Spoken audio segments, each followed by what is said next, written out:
Chapter 661.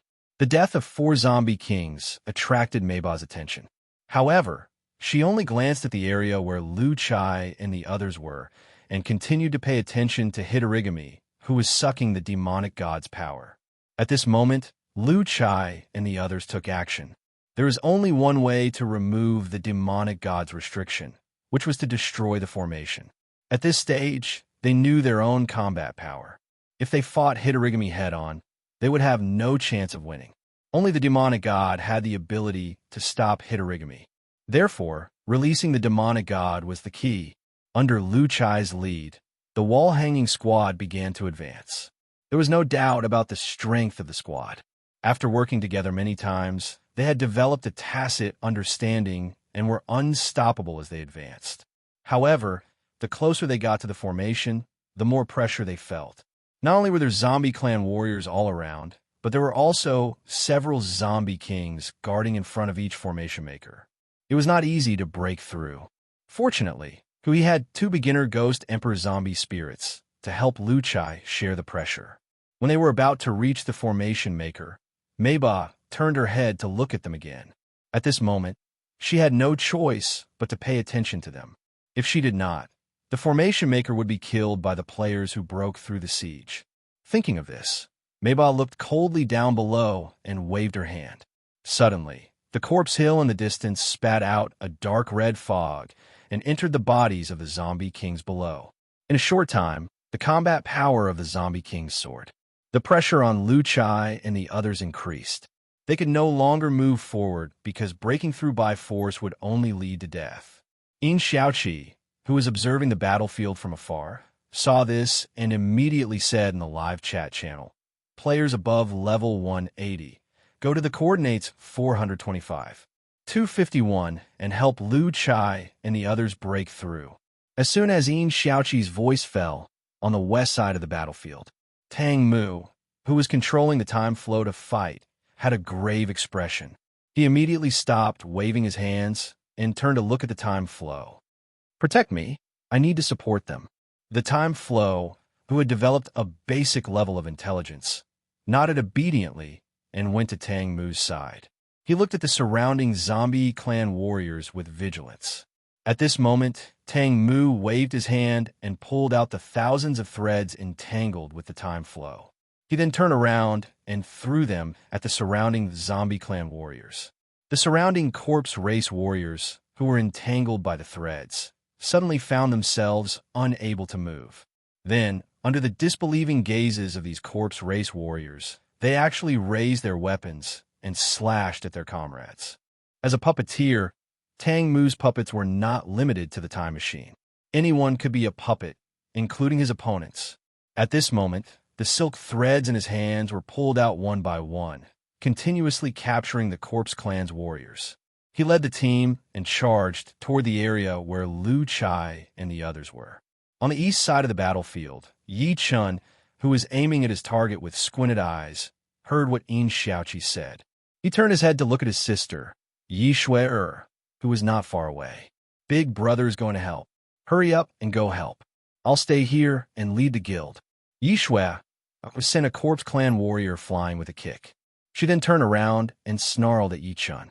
Yi Chun's expression turned serious when he heard that.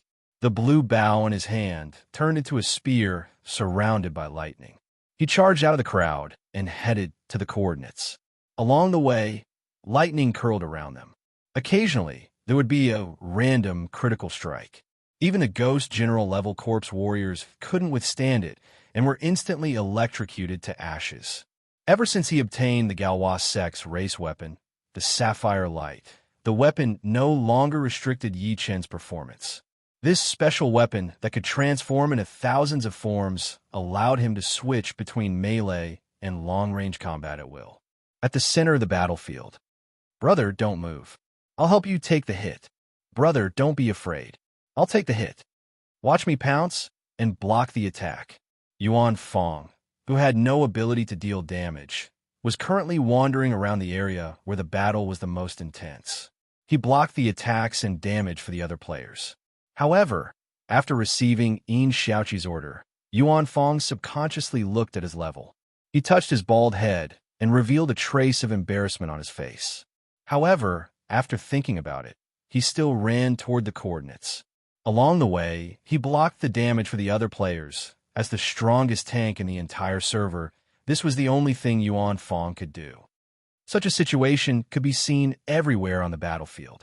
After hearing Yin Xiaoqi's order, the players whose levels were higher than 180 did not hesitate and collectively rushed to the coordinates. They did not doubt Yin Xiaoqi's judgment at all. After several battles, Yin Xiaoqi had proven her ability. At this moment, the team that Lu Chai and the others were in was the key to penetrating the formation. They all understood how important it was. Naturally, Meiba, who was hovering in the air, saw the instantaneous changes on the battlefield. At this moment, she suddenly looked at Yin Xiaoqi, who was also hovering in the air and observing the battlefield. She immediately understood the reason for the changes on the battlefield. The corner of Meiba's lips curled up. She slowly condensed a purple energy spear in her hand and suddenly threw it at Yin Xiaoqi. However, halfway through the spear's flight, a burning arrow suddenly appeared below it. Accompanied by a bird's cry, a burning eagle appeared on the surface of the arrow and collided with the purple spear. The moment of collision, the arrow was shattered.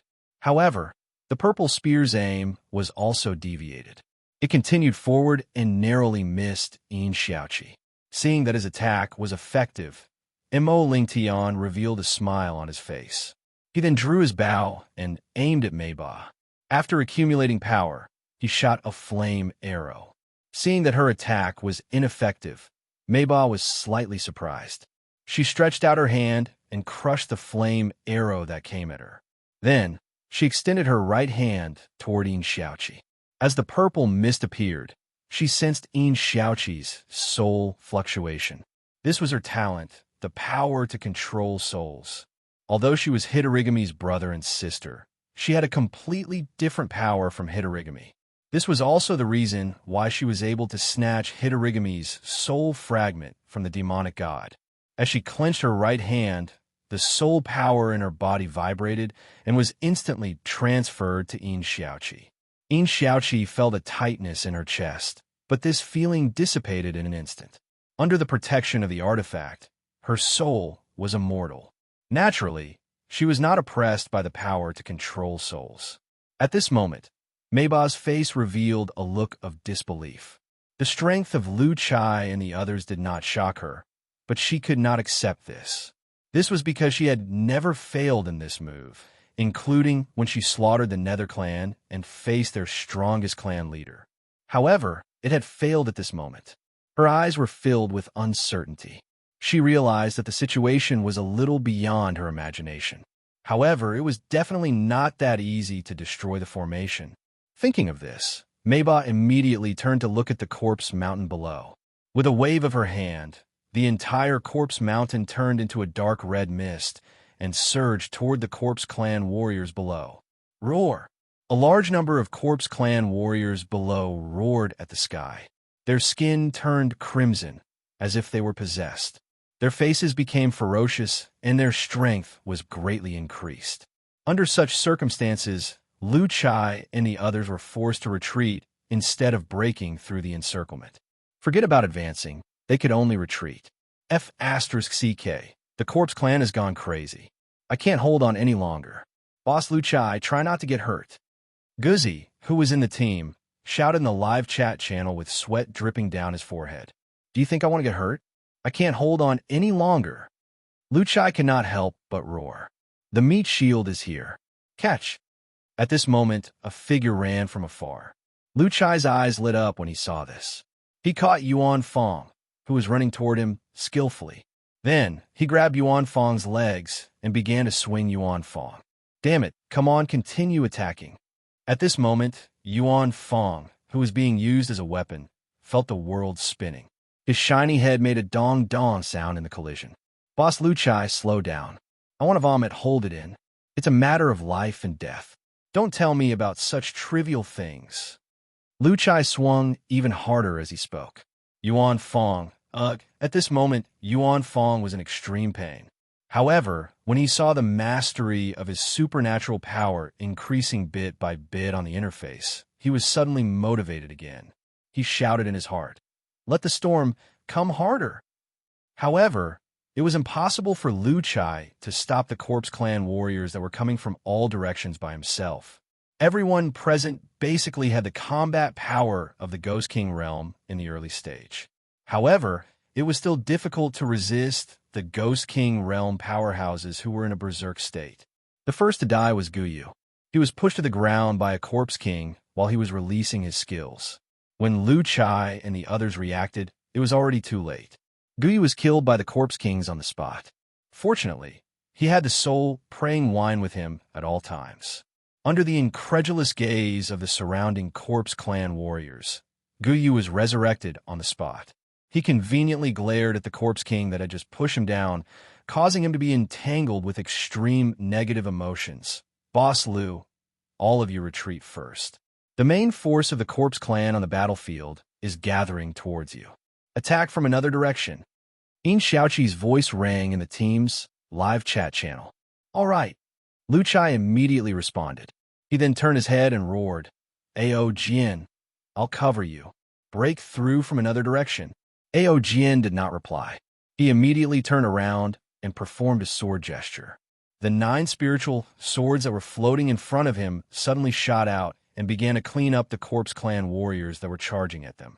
Mei Ba, who was watching from above, had a smile in her eyes. She said, "Formation controllers, Feng 3, 6, and 9, go and cut off their retreat." Upon hearing Mei Ba's order, Formation Master number 3, 6, and 9 waved their hands to disperse some of the corpse chi chains on the demonic god. They then controlled the chains to fly out of the formation towards the back of Lu Chai and the others.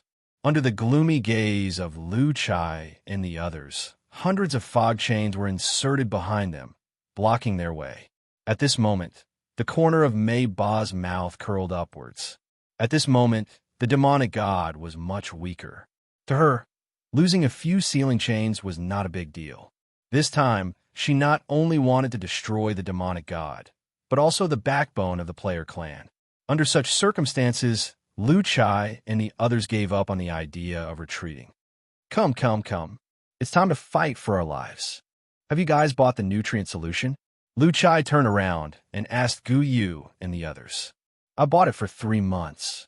It's enough," Yuan Fong said with a pale face. 3 months a year supply. That's enough. Sun Chi grinned. About 30 years, but the shelf life is only 2 years. Guyu said faintly. Everyone was speechless. "Then we'll kill them all. We'll meet again in 3 hours. Kill as many of them as we can now."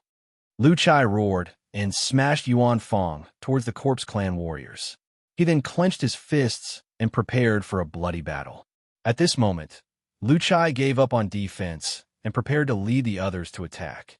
At this moment, an earth-shattering dragon roar came from afar, attracting the attention of everyone on the battlefield. At this moment, everyone turned their heads and looked towards the north where the sound came from. A gigantic black dragon flapped its wings as it approached. On its back sat the number 1 meat shield of a European server, Reinhardt. As the black dragon flew through the gap in the iceberg of the Arctic abyss, a dense crowd of figures appeared behind it. Following the original server is really rewarding. Last time, it was the gold mine in the Quilong Ocean. This time, they're trying to monopolize it. How shameless. Kill them. Kill all the monsters of the original server. All the experience and soul coins will be ours. Chapter 662. After the last incident at the Quilong Ocean, the European server players realized a problem. Following the original players would bring them benefits. This was not the first time this had happened. There had been similar situations several times before. Thinking about the rapid development of the original server, the European server players had an idea. Now, many European server players lurked in the original server forum every day, observing their movements and looking for profitable opportunities. This time, the war between the original players and the land of Sunluo was a huge event. The European server players lurking in the forum immediately spread the news. Hence, the European server players could no longer sit still. To them, this might be another opportunity to make a fortune. While the original players assembled their army to attack the land of Sunluo, the European server players were also ready and began to gather manpower. As neighbors, they did not want to miss such an opportunity. Of course, they want a share of it. While the original army set off for the land of Sunluo, the European server's army also set off at the same time. Galloping all the way, the European server's army crossed the Arctic abyss and arrived at the battlefield. Roar! Along with a deafening dragon roar, the abyss dragon hacker flapped his wings and flew toward the battlefield. The one sitting on his back was Lionheart. As Reinhardt raised the spear in his hand, a black energy overflowed from the tip of the spear and enveloped the dragon and the man. The abyss dragon hacker's speed increased again. He roared and dove down. Seeing this, Meiba was stunned. She could not believe what she was seeing. In her opinion, no matter how large the Baki player clan was, all of them should be here. However, the appearance of the European server players had completely shattered her judgment. Looking at the countless figures pouring out of the Arctic abyss, Meiba could no longer remain calm. If this force joined the battlefield, the zombie clan's advantage would be gone. Thinking of this, Meiba quickly turned to look at the demonic god. A purple spear appeared in her hand, and she threw it at the struggling demonic god. She knew that she had to speed up. If the demonic god did not die, the situation would become very disadvantageous for them. At this moment, the abyss dragon hacker, who was approaching from afar, suddenly flapped his wings and disappeared into the air. When he reappeared, he was already in front of the purple spear. Kacha! The dragon's head shook and its huge mouth snapped shut. The purple spear was instantly crushed into specks of starlight. Haka, dragon roaring cannon. Reinhardt said, Roar. When Hacker heard this, he raised his head and roared. A surging black ball of energy gradually formed in his mouth, and it continued to expand. When the energy ball was about 3 meters in diameter, Hacker turned his head and aimed his mouth at Meiba. A black beam of light shot out from Haka's mouth and shot towards Meiba at an extremely fast speed. Unable to dodge in time, Meiba was struck by the black pillar of light. The pillar of light pushed her into the horizon in the blink of an eye. The original server players were speechless. Seeing this scene, they could not help but admit that Reinhardt, who had a demigod mount, was really amazing. He actually took away one of the big bosses, Meiba. Meanwhile, Reinhardt, who was riding on Hacker's back, had a smug look on his face. After being suppressed by the original server players for 3 years, it was finally his turn to show off. However, at this moment, Reinhardt did not dare to be too presumptuous. This was because he knew whose home ground this was. At this stage, if the European server offended the original server again, they would definitely face the crazy revenge of the original server. Before their strength was fully developed, doing so would definitely be courting death. Although as players, they were not afraid of anything, but the original server, which was stronger than them, could restrain them very well. If they really wanted to stay in the land of Tsangshu, it would be difficult for the players in their server to even go online. After all, the players were the ones who understood the players the best. The arrival of the European server's army, this time, was actually to rob the original server of soul coins and experience. This was also the reason why Reinhardt took the initiative to help Liu Chai and the others out of their predicament. At this moment, Reinhardt wanted to make it clear to the original server players that he was here to help them. Then, he would use this as an excuse to start robbing soul coins and experience.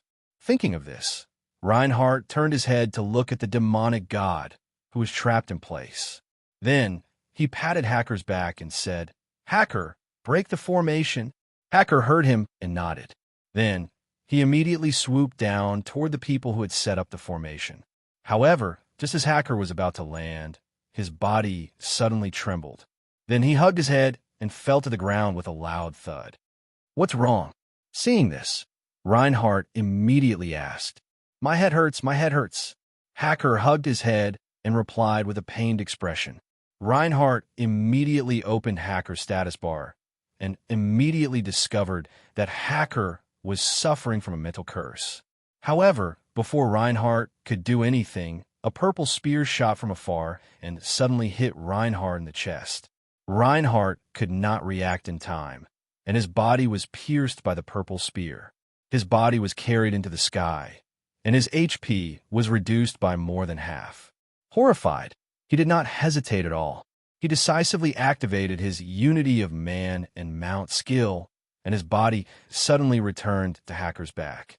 When the second purple spear pierced towards him, Hacker, who had a pained expression on his face, raised his head and angrily bit down on the purple spear.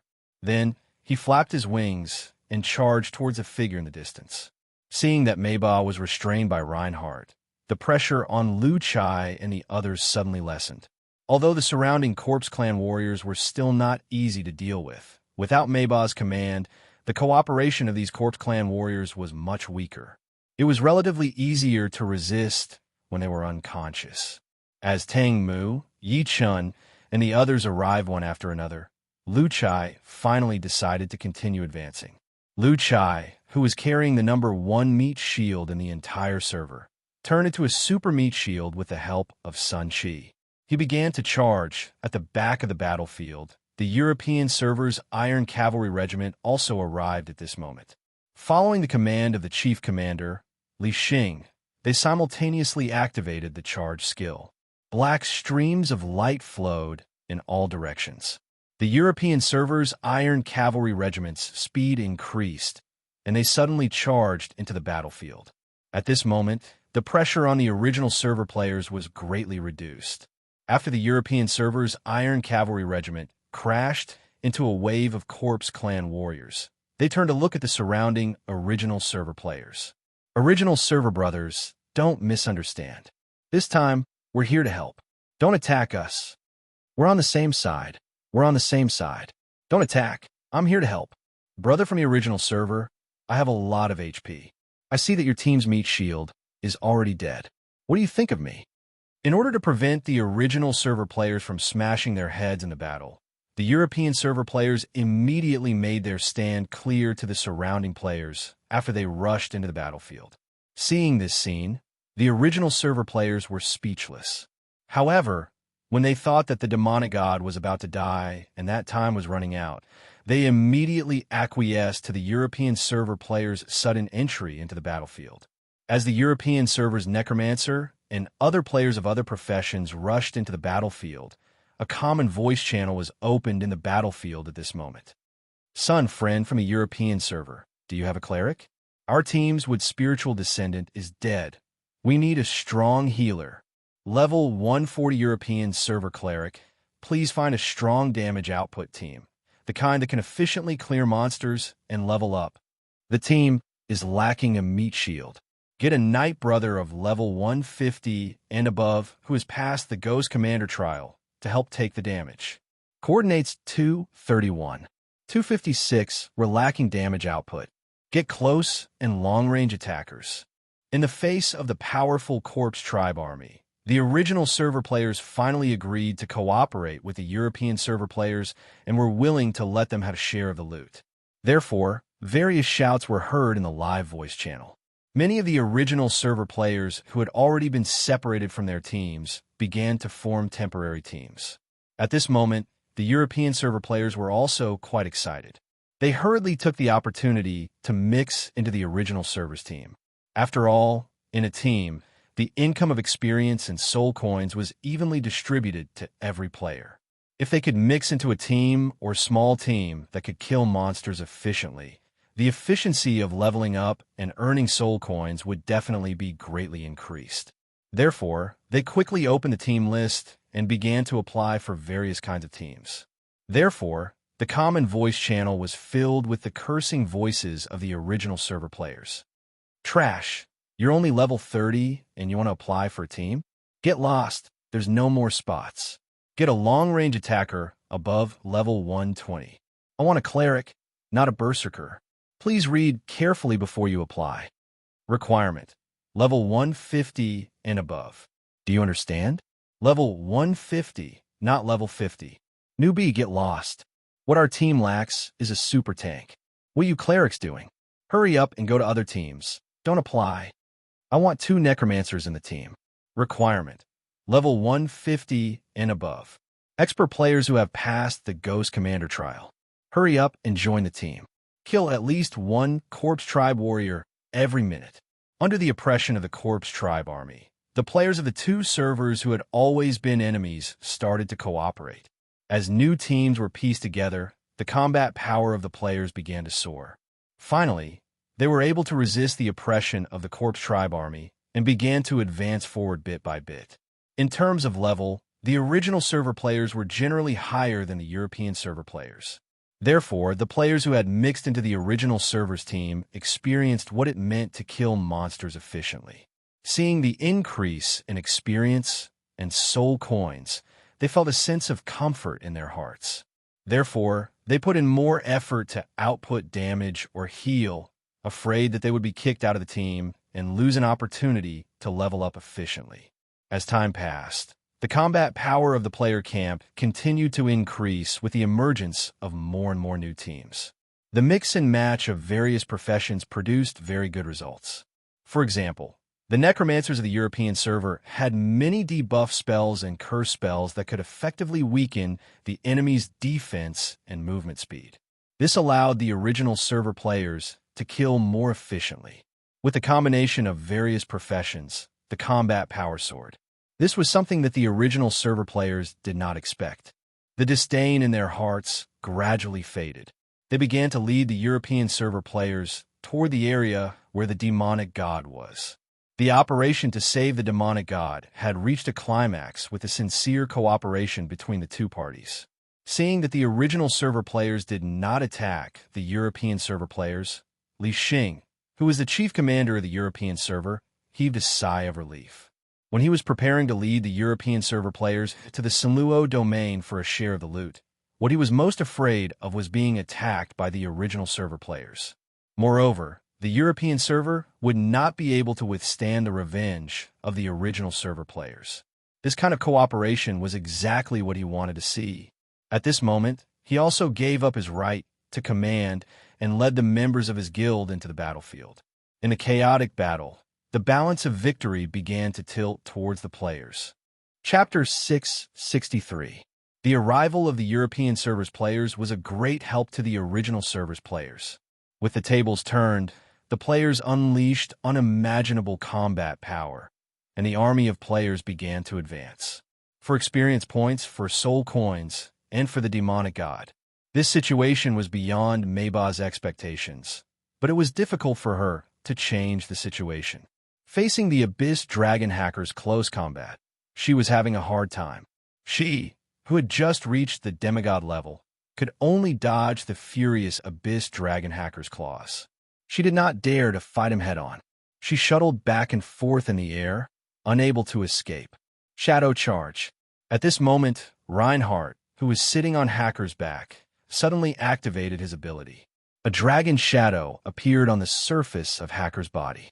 The dragon shadow left his body and crashed into Mayba, who had just dodged Hacker's claws. Boom! Mayba was instantly hit. She could not help but cough up blood.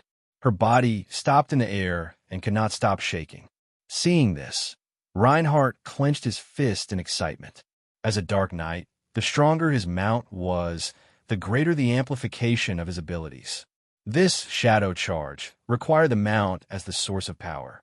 Hacker had the combat power of a demigod level, so this attack had an unimaginable power. Mayba, who was also a demigod, was injured. Hacker seized the opportunity and bring her down. You're so noisy, you bastard. Hacker roared impatiently and pounced on Mayba. However, just as the attack was about to hit Mayba, she suddenly turned into a phantom and barely dodged the attack. Stupid dragon, I told you to seize the opportunity, but you still missed. Reinhardt could not help but scold. Idiot, you're riding on me and still spouting nonsense. I should have swallowed you back then. Shut up. I'm your master. If you don't listen to me, I'll punish you with 10 sets of push-ups, 10,000 repetitions per set. Hacker was speechless. Hacker could only curse in his heart, but he did not dare to say it out loud.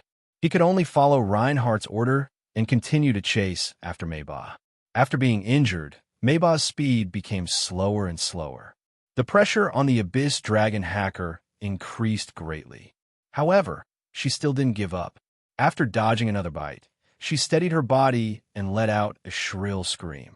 Suddenly, purple mist appeared on the surface of her body and frantically spread outwards. At this moment, the abyss dragon hacker held his head again and let out a painful roar. "My head hurts, my head hurts." Upon seeing this, Reinhardt immediately reached out and patted Haka's back, activating pain sharing. Although the battle artifact shielded the damage on the soul level, it could not shield the damage on the mental level. The great pain suddenly made the veins on Reinhardt's forehead bulge, and his face became ferocious. "Stupid dragon, hold on and swallow it for me." Roar! Haka endured the pain, turned his head, and pounced at the shrieking Meiba again. Seeing this, Meiba immediately stopped screaming and dodged to the side again. Reinhardt decisively captured Meiba's movement trajectory and immediately launched Shadow Impact towards the area he had predicted. Boom! Meiba coughed up another mouthful of blood. Her face turned pale and her body trembled. She seemed to be powerless. Keep running." Seeing that the attack was effective, Reinhardt smiled. Meiba's face was gloomy, and she didn't speak. She then turned to look at Hitorigami, who was devouring the evil god. Suddenly, there was only determination left in her eyes. "Brother, let me protect you."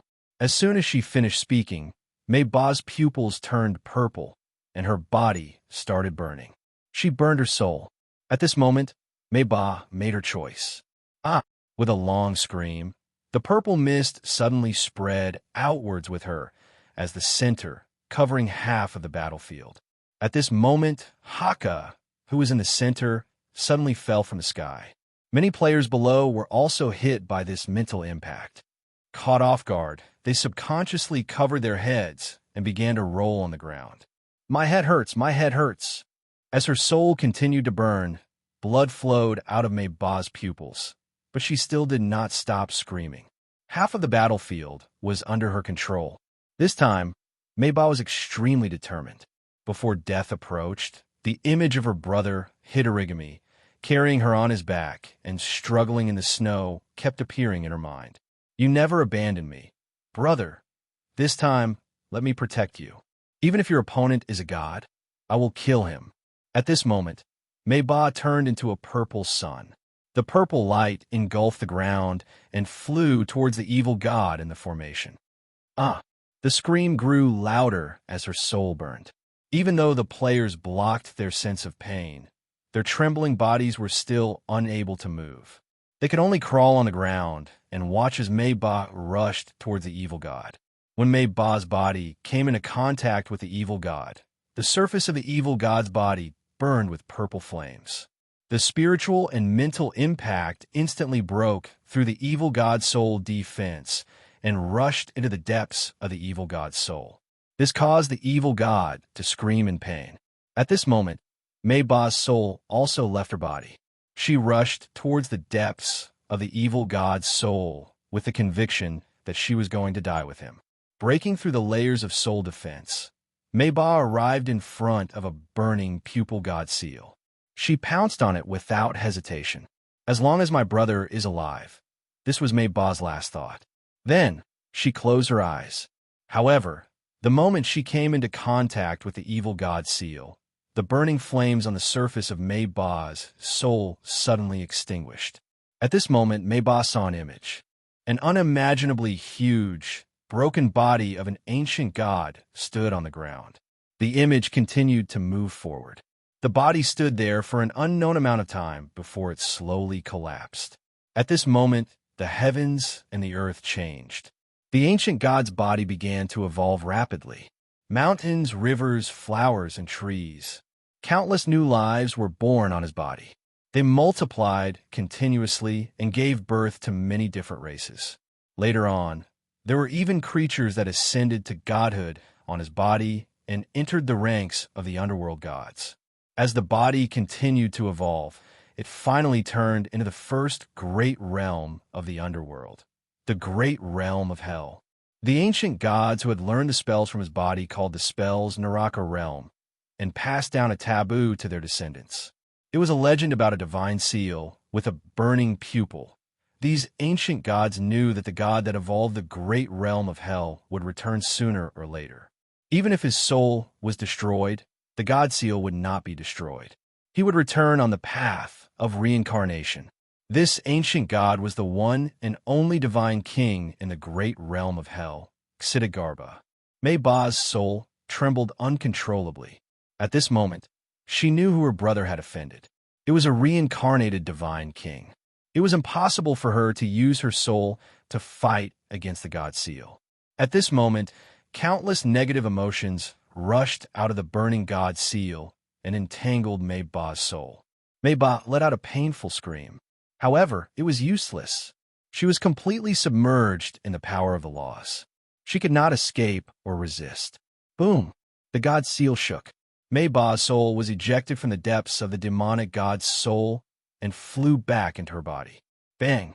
The moment Mei Ba's soul fused with her body instantly shattered, leaving behind only her soul that was still in pain and trembling.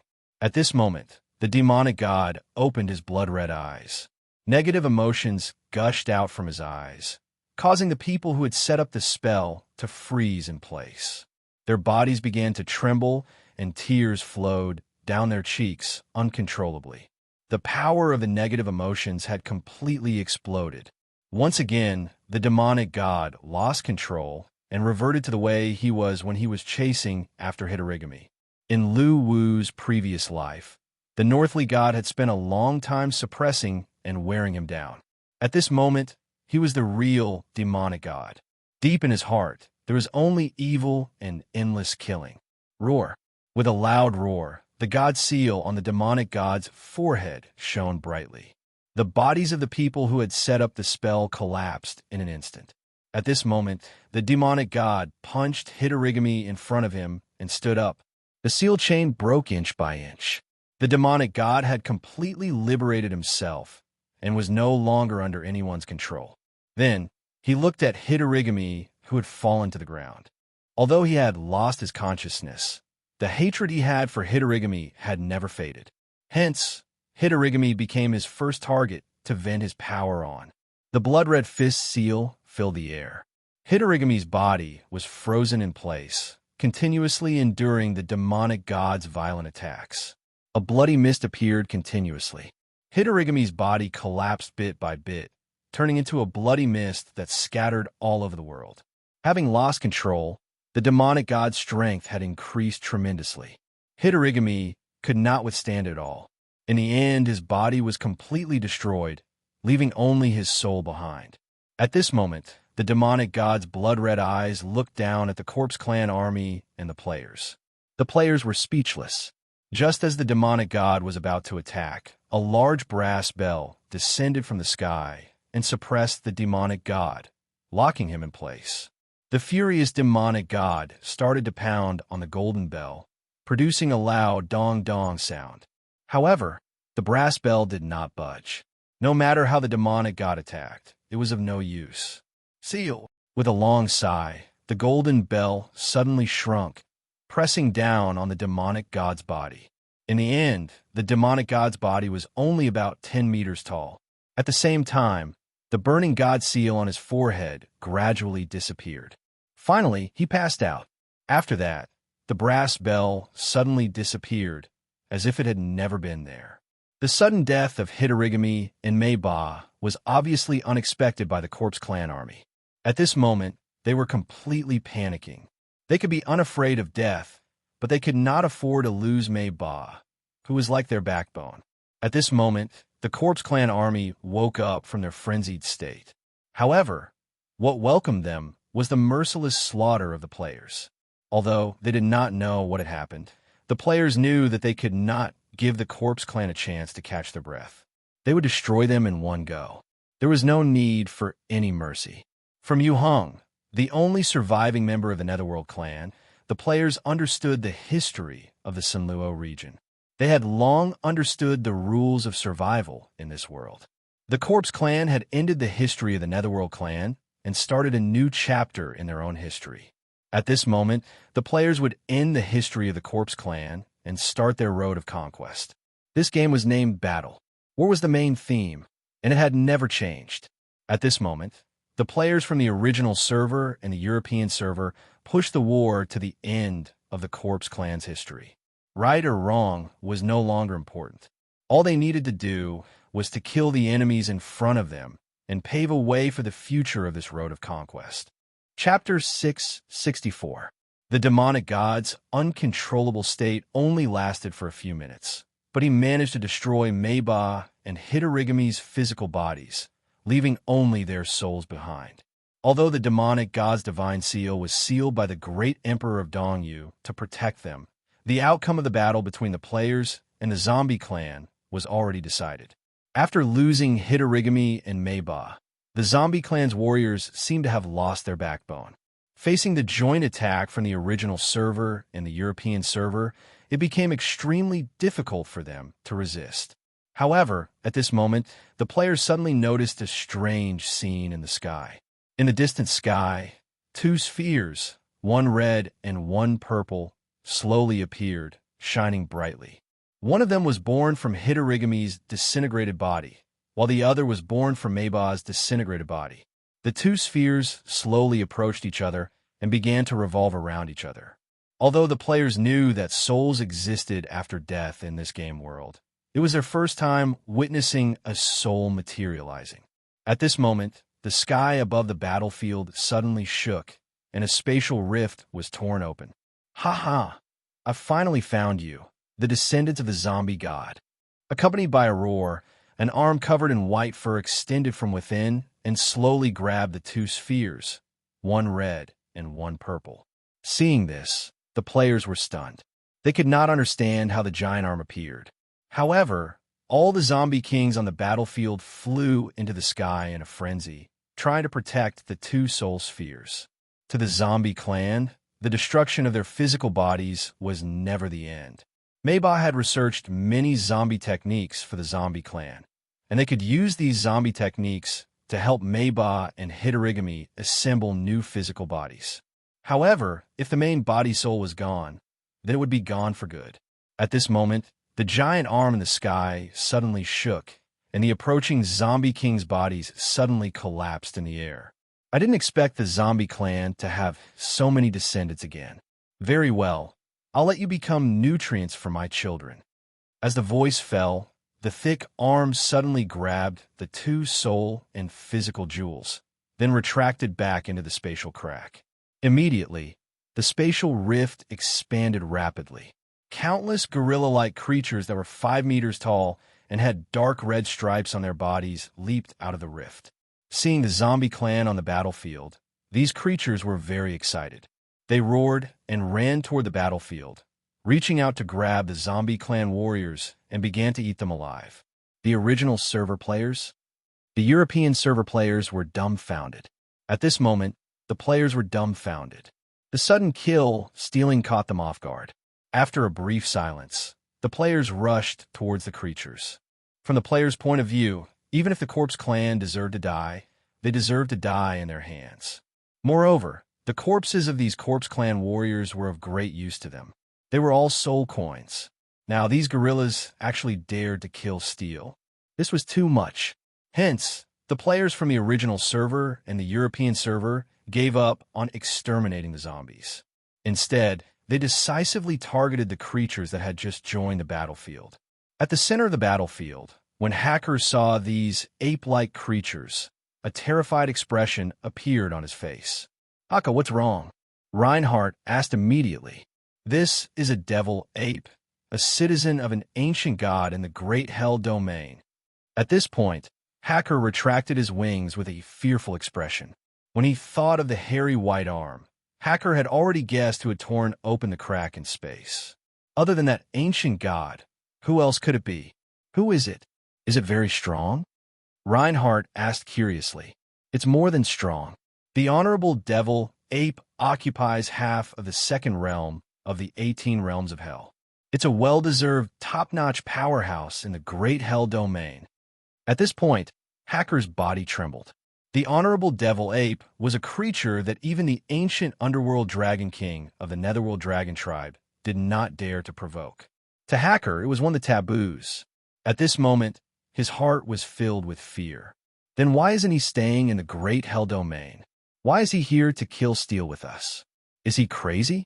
Reinhardt asked in confusion. Idiot, how would I know? I think I know. Hacker was about to scold him when he suddenly had a look of realization. Hurry up and say it. This time, we're fighting against the Corpse Clan, right? That's right, it's the Corpse Clan. Reinhardt nodded. That's right, there's a description of the Corpse Clan in my inherited memories. Back then, the Corpse Clan was also a very powerful clan in the Great Domain of Hell. They were the rulers of half of the Great Domain of Hell before the venerable demonic ape. The one who overthrew the Corpse Clan was the venerable demonic ape and his demonic ape army. It seems that after the Corpse Clan was annihilated and its clansmen scattered in all directions and fled the Earth prison, venerable demonic ape even cursed the Corpse Clan, wanting to make the Corpse Clan unable to rise again for eternity. Therefore, I guess that the corpse race here should be the descendants of the corpse race of the former Great Domain of Hell. The venerable devil ape is here to exterminate them. F***CK. The Corpse Clan has existed for so long. Why did this stupid, venerable demonic ape have to come at this time? Reinhardt was stunned. After a moment of silence, Hacker said, it should be related to Hamba and Mayba. I can see that their strength has obviously broken through the venerable devil ape's curse. Moreover, their souls are very special. It's very likely that the venerable devil ape sensed Hamba and Mayba's souls. That's why he tore space apart and came here. Didn't you notice that the venerable devil ape seems to desire Hamba and Mayba's souls? That's why he's stealing? F***CK it. Kill all these demonic apes. Reinhardt immediately raised his spear and shouted, these are the venerable devil ape's people. Hacker looked fearful. What's there to be afraid of? You've obtained an immortal body by following me. Why are you afraid of the demonic apes? Hurry up and kill them all. Hacker was stunned when he heard that, and a thoughtful look appeared on his face.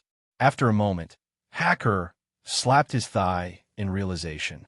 He suddenly remembered that he already had an immortal body. Why would he be afraid of anything? At this thought, Hacker's expression became ferocious.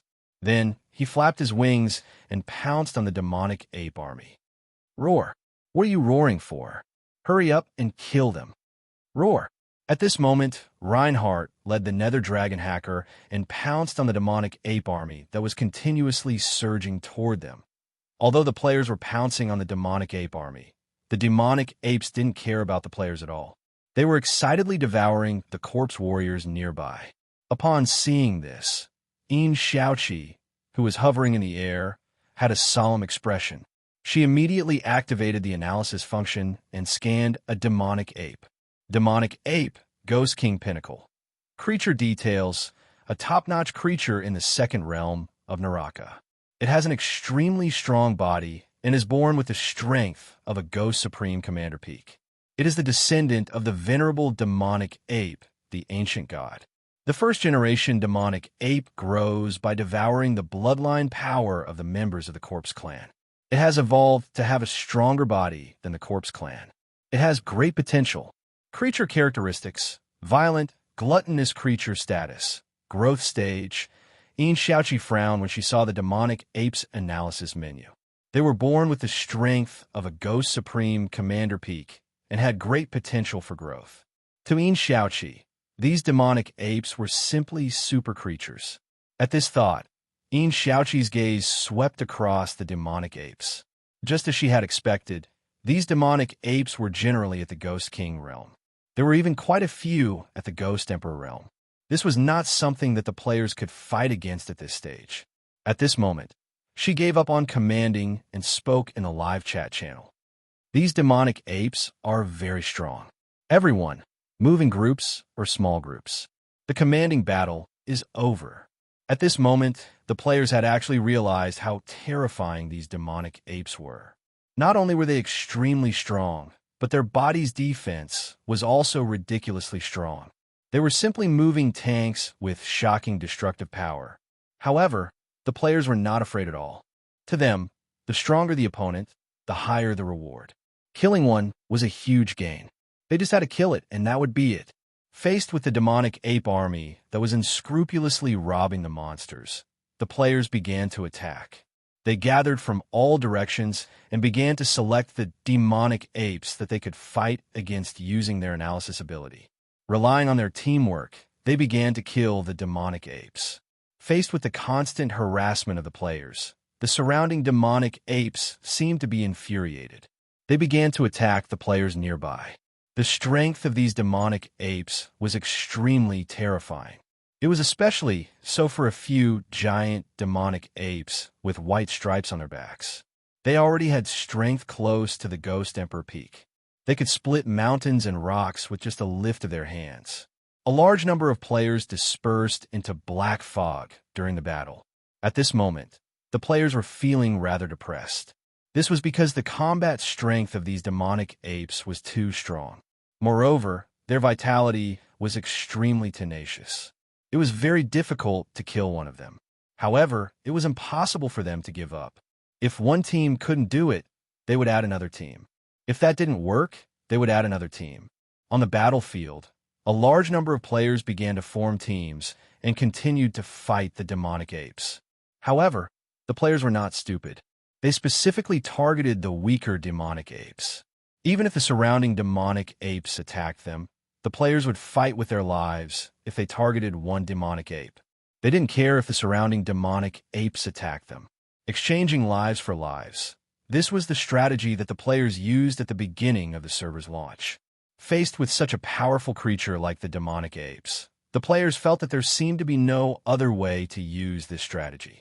However, although this strategy caused the players to suffer heavy losses, the demonic apes on the battlefield gradually began to suffer casualties. The demonic apes continued to wail as they fell. To the players, death was like a free trip back to the city. After all, as long as they could kill one, they would not suffer any loss. With such a mentality, the players fought fiercely. They shouted in the team voice chat and cooperated with each other to launch a frenzied attack. At that moment, an exclamation was heard in the team voice chat. F***CK, everyone take note.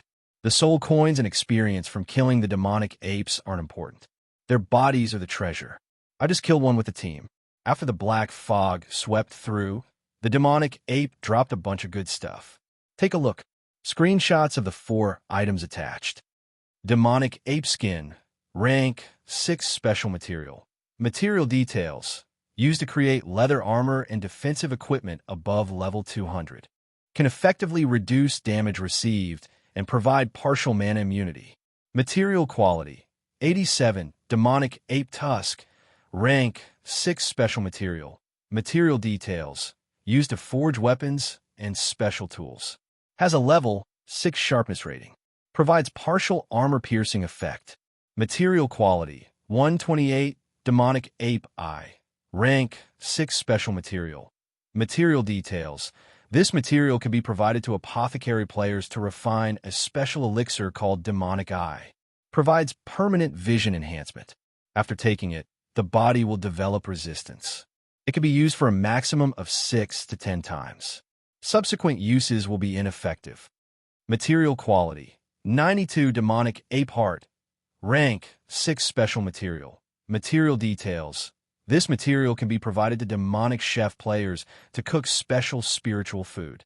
There is a chance to create special food that provides a passive enhancement effect of rage. Material quality, 108. Seeing the 4 screenshots, the pressure on the players was instantly lifted. Then, the way they looked at the demonic ape changed. How is this a ferocious beast? It's a gold mine. Although it was possible to buy items above level 200 in the shop at the current stage, the prices of items in the shop were extremely high. Ordinary players could not afford it all.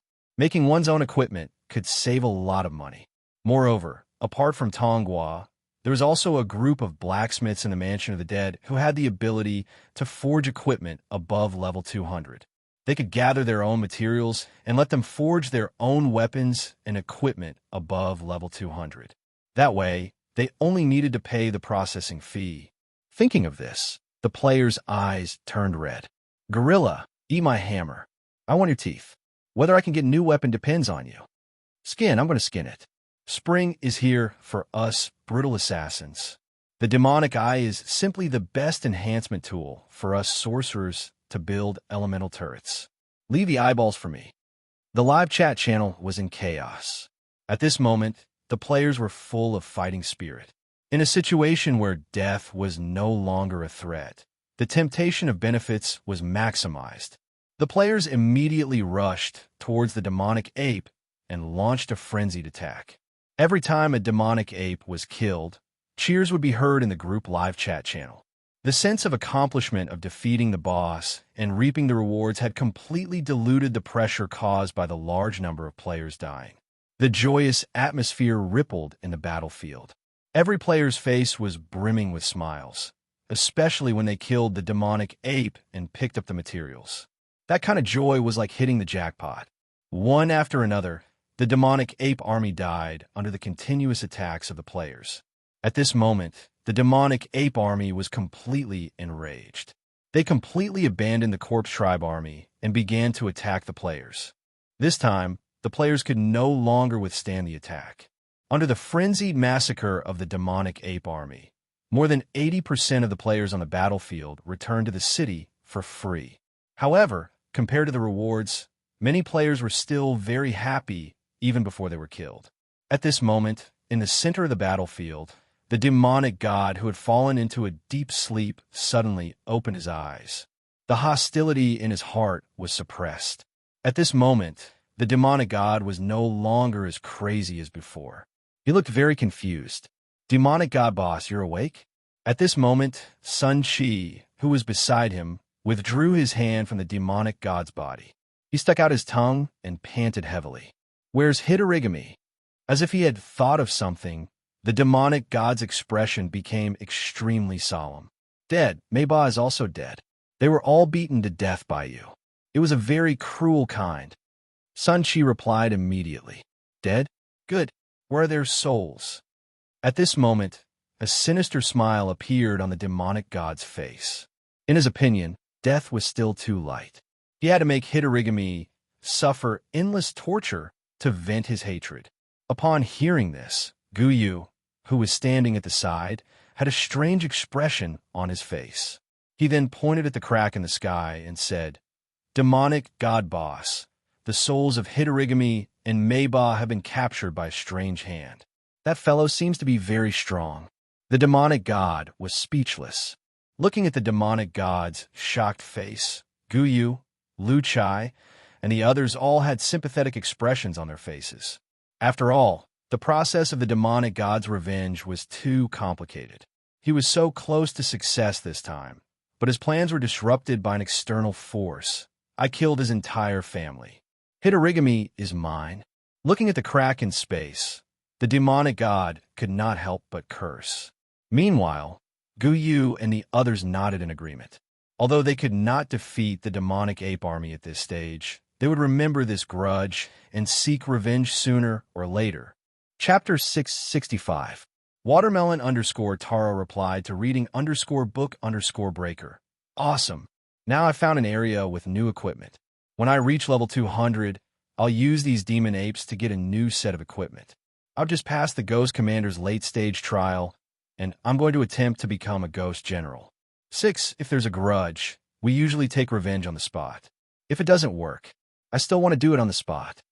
Yishwerer is _the_cutest. Thank you for sharing the historical story. It's very useful. It's great immersion in the game. Tip 1,000 soul coins. For, I'm not targeting anyone. I'm just saying that the opponents are all trash. During the search, the players really found information about the Demon Ape clan. This was the rule of survival for the players in this world. This was the characteristics of the players, which could be summarized as follows. This time, the players did not even need his help. They could rely on the information and their own deduction to find their opponents and come up with a way to get there. They have been fighting for more than 3 years. Although there were many setbacks along the way, any setback would become insignificant as they grew. The sudden arrival of the Demon Ape army, this time, was considered by the players to be a hurdle on the road of war. Broken_sword. But I have a question. The venerable demon ape tore through space to get here. How long do we have to wait for our revenge? After all, we don't have the ability to tear through space. Sea King's confused face. Tip 10 soul coins. The battle in the Sanluo region came to an end with the sudden appearance of the Demon Ape army. Attachment. Part of the Demon Ape clan's history. There was even a small group of players who were attracted by the wide variety of content in the library. They spent all day in the library, wanting to learn all the history and knowledge. At this moment, he was very pleased. The whole story was closely linked. From this, the players understood the root of the grudge between the demonic god and Hitorigami. Water droplet piercing stone. The road of war is long. Let's go forward hand in hand, brothers. What welcomed them was the bloody massacre of the Demon Ape army. They devoured all the zombie warriors as food, mercilessly harvesting the last hope of the zombies. With their existence, this song of war would be perfect, and the main melody would be more pleasant to listen to. This time, because of the Demon Ape army, a large number of players entered the library and started reading about it. They wanted to understand the history of the Demon Ape clan. The European server players, in particular, felt that they had gained too little from this battle. This was because apart from a small number of players who partnered with the original server and gain a lot, most of the European server players did not gain anything other than experience and soul coins. Lu Wu took in the discussions of the players on the forum. Just like what a certain player had said, there must be a reason for the development of the plot in Battle Royale. It's just that you can't see the story behind it. The history of the Sanluo region had come to an end, and a new page had opened. They were interdependent and indispensable to each other. Romance under the starry sky. Thank you, Opie, for your kindness. You will have a peaceful life. I don't know why, but after listening to your explanation, I suddenly sympathize with Hitorigami. He was wrong, but he wasn't wrong either. Everything he did was so that his beloved sister could live. Put yourself in his shoes. If you had the power but could only kill to save your sister, would you kill? These people with flesh and blood always make me feel that they are too real.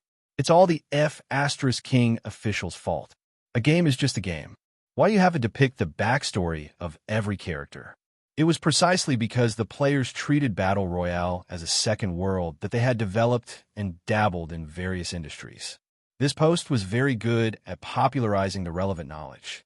While it received a lot of rewards, many players expressed their sincere gratitude below the post. After the end of this battle, the history of the Corpse Clan in the Sanluo region came to an end.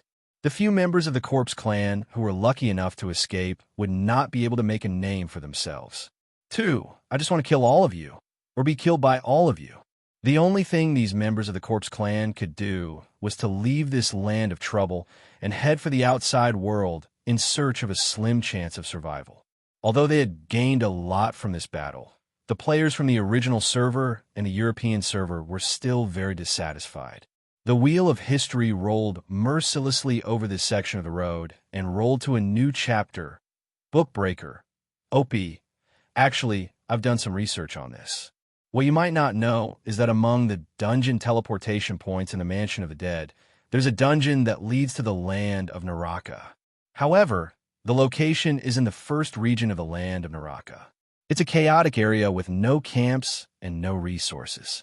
If you really want to seek revenge on the venerable demonic ape, form a team and fight all the way to the end. Then, you'll almost reach the second region, which is the venerable demonic ape's territory. Tongwaki. JPG. In fact, part of the knowledge in Bei Li's mind and the information of the underworld obtained by the artifact have been compiled into books and recorded in the main city libraries of the major servers. The content covered a wide range of topics, ranging from history to the knowledge of individual skills. As expected, the information on the demonic ape clan is here. Su Ren, however, when he slaughtered the demonic god's family, the grudge between him and the demonic god was destined to continue.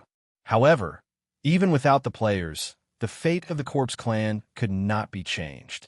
Shueli_the_ strongest. Thank you, OP. Thank you, all the selfless players. I love you. Chio gives you a thumbs up.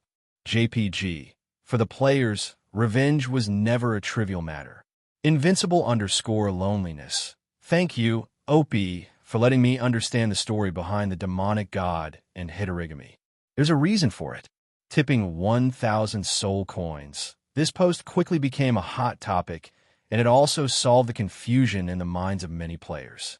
Although the players fought with all their might, their strength was not on the same level. Therefore, the players of the original server and the European server were defeated in the end. At this moment, Lu Wu was filled with emotions. He subconsciously rubbed Little Bei Li's head. Peppa_Boar replied to Baldy_Lowly, "You're wrong. If we were the venerable demonic ape, would we kill off an enemy clan with great potential? Or would we give them a chance to rise again and take revenge? I think most people would do that. As for the massacre of the Corpse Clan in the land of Sunluo, do the clans in the land of Sunluo deserve to die?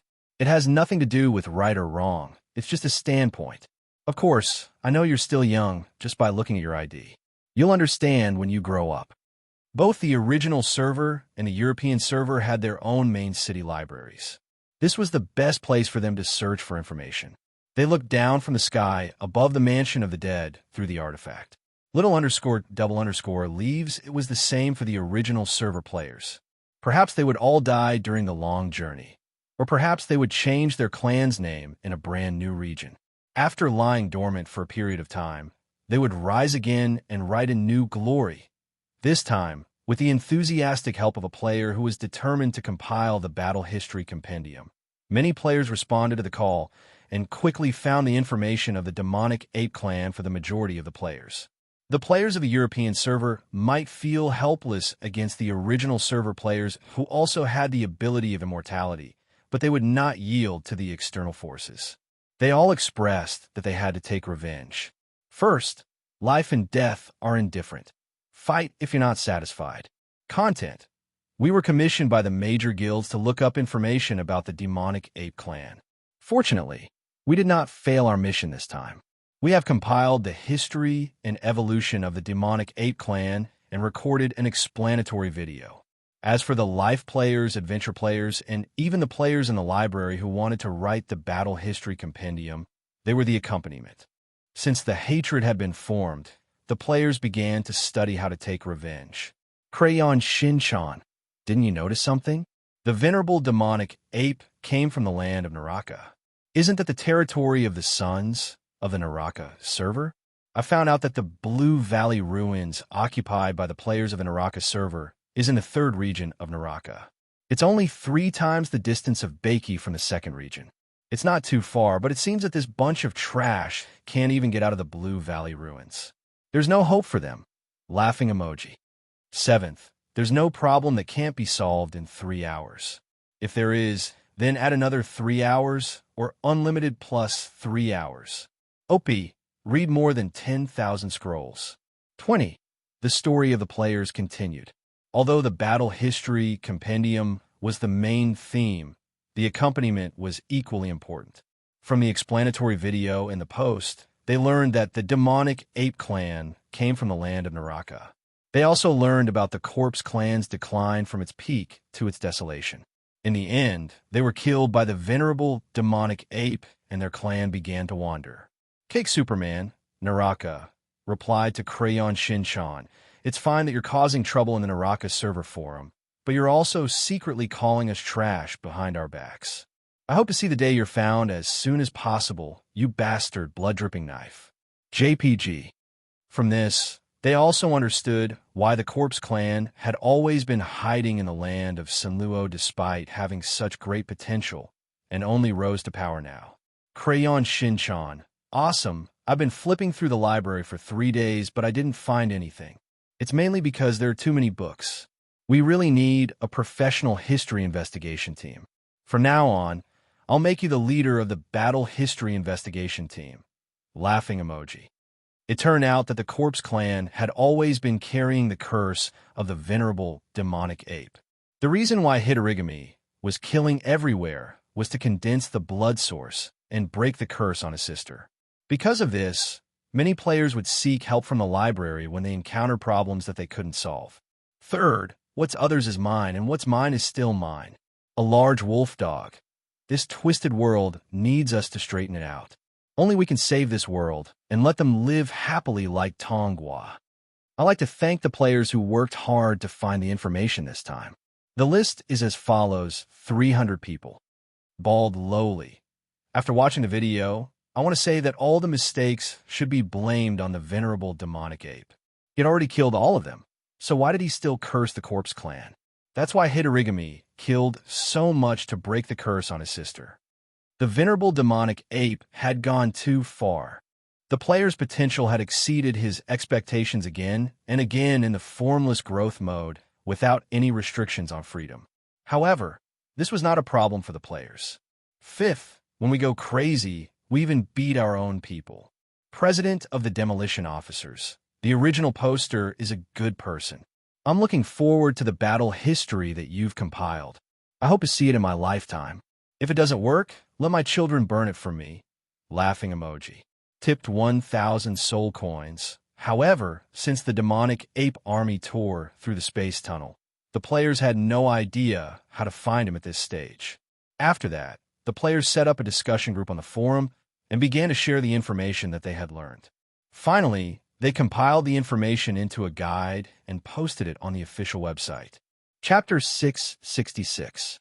The battle with Channa was at the earliest stage of Battle Royale. There were only a few 100,000 players at that time, and only a small portion of the players received this title. Since the instance dungeon was common across all servers, the European server could also join the Naraka Realm instance dungeon. The number of players who died in the instance dungeon every day was enough to encircle the entire mansion of the dead several times. It was round and looked harmless to humans and animals. The way it moved was to roll around, and when it sped up, it would bounce on the ground like an oversized rubber ball. The players were obviously used to the stinginess of the lousy officials. Although they scolded them, they could only describe it as delicious when they found their favorite teammates. There were not many resources in the first region of the Naraka realm, and the harsh environment was unbearable for the players at their current level. However, there were companions on the journey. The devastation and the harsh environment were just another scenery on the journey. Compared to the hundreds of millions of Battle Royale players in the main server, the few 100,000 players were just a small minority. Do we have to kill the soul-devouring Beast Clan before we can meet the demonic Ape Clan? I've been waiting for 3 days, but the truth hurt me. However, after knowing that this instance dungeon could lead to the area where the venerable demonic Ape Clan was, the players eagerly entered it again. The subsequent exploration of the Naraka Realm instance dungeon was a craze. My skin, my eyeballs, my heart, they're all gone. I've even run out of cat food. Soul-devouring beast, advanced Ghost King. To the players at this stage, the demonic Ape Clan was full of treasures. A valley appeared in front of them. Under the warm sunshine, the rustling of leaves in the wind was accompanied by the occasional chirping of birds. It was a peaceful scene. Lu Wu specially added a new function for this. This led to Lu Wu receiving a large number of instance dungeon entrance fees from both the main server and the European server within a day. What made the players even more regretful was that they didn't get to see the NPCs in the first version, and they didn't get to experience that moment of passion. Creature personality: gentle, undisciplined, violent, easily angered. A creature with a complex personality. It will change as it grows. The effect of this title was that it allowed them to obtain 2 additional free instance dungeon entries per day. Along the way, death often accompanied them, but there was never a lack of laughter. After coming into contact with the demonic ape tribe and seeing creatures like the Soul Eater Beast, they couldn't help but sympathize with the players from the Naraka server. How could they not be miserable when surrounded by such powerful creatures? In the early days of the game, this instance dungeon was a good place for players to carry bricks. Many players had spent some time in the Naraka Realm dungeon. Creature information: a top-notch creature in the second realm of the Hell Domain. It rules over half of the second realm and is on equal footing with the demonic ape race. It is very malleable as it grows and can freely change its form. It can even imitate the abilities of other races. This party function was also available to the entire server. It allowed players from the various servers to form parties with each other. It also allowed independent players to quickly find teammates to run dungeons with. Caught off guard, many players were dealt a blow. However, Lu also imposed some restrictions on cross-server parties. Each time a cross-server party was formed, they would have to pay a cross-server fee of 10 soul coins. He had heard from the players in the Naraka server that their living environment was extremely difficult and terrifying. It wasn't a place for humans to live. However, the players were suddenly filled with fighting spirit when they thought about the long road ahead of them. However, as time passed and the lack of resources in the Naraka realm dungeon, the players realized that they couldn't get any benefits and gradually gave up on this place. They switched to other ways of carrying bricks. For example, the players from the European server could choose players from the original server or other servers to form a party. The original server could also recruit players from other servers to run dungeons with them. Can cuteness be used as food? Can cuteness produce materials? Can cuteness be used as soul coins? Knocking on a blackboard. At this time, the veteran players' sense of superiority rose. This group of players immediately started a live broadcast on the forum. Under the curious gazes of many players, they crossed the realm barrier and arrived at the second realm of the Naraka realm. The players on the forum paid close attention to their 3-day journey. After learning about the location of the demonic ape race and how to reach that area, the players from the original server and the European server started to move. Many veteran players looked at the old posts and watched the video of them staying up all night to relive the passion of that time. They also flipped open the battle history book and flipped to the first page where they took a group photo at the seaside after the battle had ended. This time, the players from the original server and the European server started to work together and explore forward. They crossed the fog and hell and walked towards the end of this world. I was caught off guard. I was a little confused when I first saw the comments. Now that I think about it, the demonic ape race is on the other side of this realm. Little balls wailing. JPG, dungeon team function. Soon, this doubt was answered because they finally saw the creatures in this big realm. However, as the players continued to move forward, the scenery around them gradually changed. When they saw that this inconspicuous creature was actually a ghost king in the later stages, the players in the exploration team and the players watching the live broadcast were shocked. The players who initiated the team could use the screening function to find their favorite teammates and apply to them to form a team of 10 people or a team of more than 100 people. Then, they would enter the dungeon together. In the end, they encountered a blue-skinned creature that they had never seen before in the forest. However, what made the players curious was why they did not see any creatures in this big realm. Did they not say that this big realm was the territory of the venerable demonic ape race? This was because they all had a title given by the officials, till death come. However, the results of the exploration were also significant. The cross-server team mode was well received as soon as it was released. I think it's pretty good. This soul-devouring beast is so cute. I want to catch one and keep in the mansion of the dead. Little ball's hands it's hid. JPG, crayon_Shinchan. I discovered something very scary. I don't know if you guys have noticed, but when I looked at the information on the demonic ape race's interface, they ruled half of the second realm of hell. The soul-devouring beast also ruled half of the second realm and fought against the demonic ape race as equals. Now, the first thing we see is the soul-devouring beast. This means that the demonic ape race is not at the entrance, but at the other side of this big realm. This allowed the players to see a way to upgrade their equipment and make a fortune. In addition to the desire for revenge, the players began to enter the Naraka Realm Instance dungeon again under the guidance of the Book Breaker player to explore this once familiar world. They were on an expedition, but the players in Naraka were still seeking survival at this stage. It was a completely different concept. There were many exploration strategies. However, as they continued to move forward, the surrounding scenery returned to its original appearance at the entrance. However, the area that they passed through was in ruins, as if an earth-shattering battle had taken place there. They thought that they would reach the demonic ape race's territory after exiting the instance dungeon, but they did not expect the demonic ape race to be at the other side of the second realm. Obviously, the players did not expect this at all. Yishue, Was able to obtain the fire dragon pet in this instance dungeon by chance. The curious players of the exploration party immediately activated their analysis ability. Unlike the harsh environment in the first precinct, the players no longer saw lava flowing all over the ground, or sandstorms filling the sky, or lightning flashes and thunder amidst the dark clouds. When the players saw this bullet screen, they fell into a momentary silence. After some thought, the comment section was filled with wails.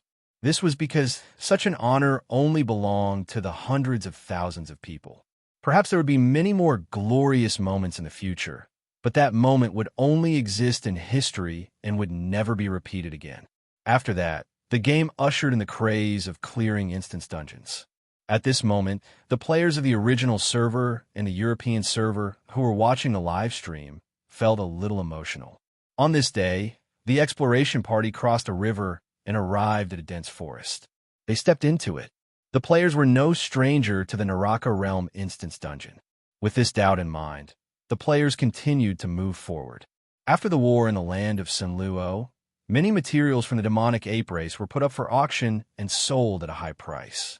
The collapsed land, the broken mountains, the withered flowers and trees, everything seemed to gradually fit the scenery in the land of Senluo. After tasting the sweetness of the collaboration in the land of Senluo, the original players also realized that the class characteristics of the European server players could sometimes coordinate well with their team, making killing monsters more efficient. To give the players a better experience in the instance dungeon, Luwu even opened up the cross-server team function. At this moment, a bullet screen from Crayon Shinchan in the live stream caught the attention of all the players. This function was very simple. Players who wanted to form a team could display their status information on the team list after paying the instance dungeon entrance fee. From the class, level, equipment information to the stages of the trial passed, and so on, it would determine the direction of the team. Creature status. Depressed, for example, the dangerous areas in the Naraka realm that they had to pay attention to, or how to take shortcuts, and so on. In this exploration, the players began to set off towards the area in the first region of the Naraka realm that they had never set foot in before. The players of the non-Asian server and the non-Asian server were struggling in their own territory. Obviously, they did not have the time to explore the instance dungeon. The players of a Naraka server, on the other hand, would never enter such a basic instance dungeon. While exploring, a team of players finally went through hardships and reached the end of the first region of the Naraka realm after a month and 7 days. They saw the space barrier that led to the second region. I specially contacted a team from the European server and prepared to form a team with them. We will set off after your exploration party has planned a route. Now that I know the truth, I shed tears of poverty. Of course, this craze was only set off in the original server and the European server. At this moment, many players who joined later would be lying if they said they were not envious. Seeing this scene in the land of Naraka, many Naraka players who were secretly watching the live stream in the original server forum were in disbelief. Some even suspected that they were not in the land of Naraka at all, and that the original players had gone to the wrong place. After all, they were in the land of Naraka, and they had not even conquered the Blue Valley ruins yet. Naturally, they did not have the time to join in the popularity of the original server and the European server. Chapter 667. After the expedition team obtained the specific route to the second precinct, they continued to advance for a while and finally ended their journey. After that, for convenience's sake, they chose the simplest and crudest way to return to the mansion of the dead. That would be suicide. After the group members turned off their sense of pain, they went bungee jumping at the edge of cliff. It only took them 3 hours to return to the initial resurrection point, which was the mansion of the dead. After their resurrection, the members of the expedition team first started a discussion group on the official forum and began to plan the specific route. They then shared their map on the forum and created a guide to explain the things that needed to be paid attention to on the way. At this moment, the players from both the original server and the European server understood how to quickly reach the second precinct from the first precinct of the Naraka realm. However, the players from the original server did not care about this problem at all. What they were more concerned about was that the demonic ape clan was not at the entrance of the second precinct of the Naraka realm at all. Instead, it was at the other end of this large region. This undoubtedly gave the players from the original server a headache. It would take a lot of time to reach the second precinct, but this was just the beginning. The subsequent part of the journey would require them to cross the territory of the soul-devouring beasts. This made the players very hesitant about whether they should start this expedition. This was because it was very likely that they would spend a lot of energy and gain nothing. This was because the journey would definitely be very dangerous. However, many players quickly expressed their opinions. Among them, the most attractive point of view for the players was that if they killed the soul-devouring beasts, they could also drop very precious items or materials. In fact, this question had been raised by players in the live streaming channel. However, the problem was that the average level of the members of the expedition team was not very high, so they could not challenge a soul-devouring beast that was above the Ghost King realm. In the end, they chose to give up. Therefore, this question could not be answered now.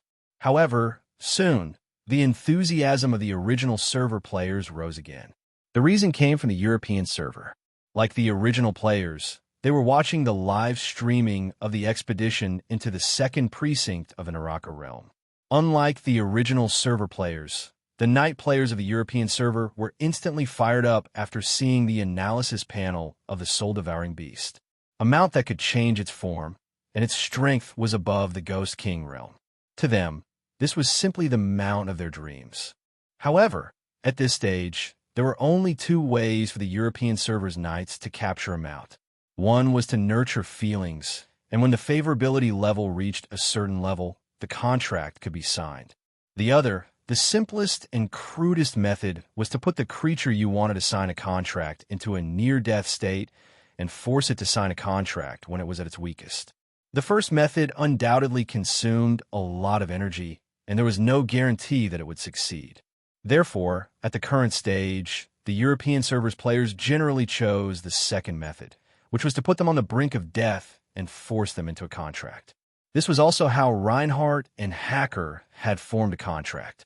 Hence, the Krypton Gold Knight players of the various guilds in the European server started to form groups on the forum excitedly, preparing to head to the second precinct of the Naraka realm to capture the soul-devouring beast. However, the European server players soon discover a problem. With their strength, it would be extremely difficult to form a small team to capture a soul-devouring beast.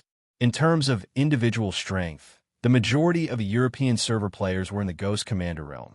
There were very few Ghost Generals, and there were only a few Ghost Kings, such as Reinhardt.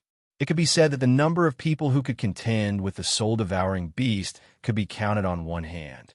Faced with this problem, the Krypton Gold Knight players in the European server turned their attention to the original server. This was because they knew that there were many high-end players in the original server who could defeat the Ghost King realm. Even if they could not invite the top Bakey cheaters, they could still invite some Ghost General realm players. As long as there were enough people, defeating the Ghost King realm would not be a problem at all. Soon, the original server players received the news. At this moment, many of the original server players were beaming with joy. Asking for help from Daddy? No problem. It was not a problem at all. Many of the players who had worked hard to level up and save money to buy a good set of equipment finally reaped the rewards. At this time, the cross-server party interface of the Instance Dungeon was filled with advertisements from both the original and European server players. The Scarlet Squad is recruiting 8 players who have passed the Ghost Commander trial to head to the second precinct of the Naraka realm. 1,000 soul coins per person. If they successfully help the leader get a mount, another 1,000 soul coins will be given. Priority will be given to wizards, preferably elementalists. A Bakey level 198 player who has just passed the Ghost General Beginner trial. Half of his equipment is blue and half is green. His class is Rune Master. He has sold himself to the boss of the European server. A trip to the Naraka realm will only cost 2,000 soul coins. If the team is short of people, you can take them directly. A Bakey level 205 player who has passed the Ghost General Beginner trial. He has 1 epic equipment, and the rest are all blue. His class is 5 Elements Warlock. He has very high combat awareness. Platinum rank in the arena. He is selling himself for 3,888 soul coins. If you want to join the team, the boss of the European server will send you a team invitation directly. His skills are absolutely superb. The second knight of the Zero Guild, Jason, is recruiting professional players from the original server. As long as the team has passed the Ghost General later stage and above, the recruitment price is 10,000 soul coins. There will be an additional price, depending on the individual strength. Vaki cheaters will be paid 50,000 soul coins and above. If you want to join the team, send your personal message and apply for a team later. There is no limit to the number of people. Assassins are not allowed.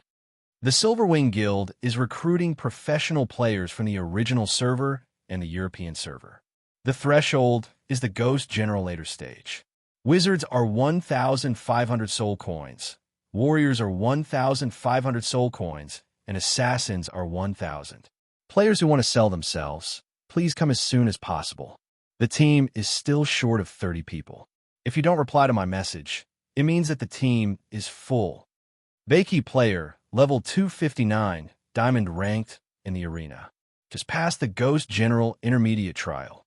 Fully equipped with a new set of level 250 blue equipment. His class is an assassin. His strength is guaranteed. Selling for 5,888 soul coins. Don't miss this opportunity. If you need it, send a party invitation directly. Don't try to haggle. How the hell are you going to get a mount when you're so poor? How the hell are you going to catch a mount? Go ride a pig. To the bosses who want to catch a mount, our team is selling ourselves together. There are a total of 15 people. All of them have passed the Ghost General later stage. There are 3 wizards, 7 warriors, and 5 assassins. If you need them, just pack them up and take them away. Each person is priced at 2,200 soul coins. After discovering a good way to make money, the original server players also went crazy like the European server players. The European server's night players wanted to catch a mount. However, the original players' thoughts were very simple. They just wanted to make money. Now that they had a clear roadmap, it would only take them about half a month to reach the second realm of hell. However, the profit from this trip was terrifyingly high. It was much faster than earning money by carrying bricks. Moreover, many teams offered ridiculously high prices. It was as if they had nowhere to spend their money. Many of the original players were overjoyed. In fact, it was no wonder that the European server's night players were so excited.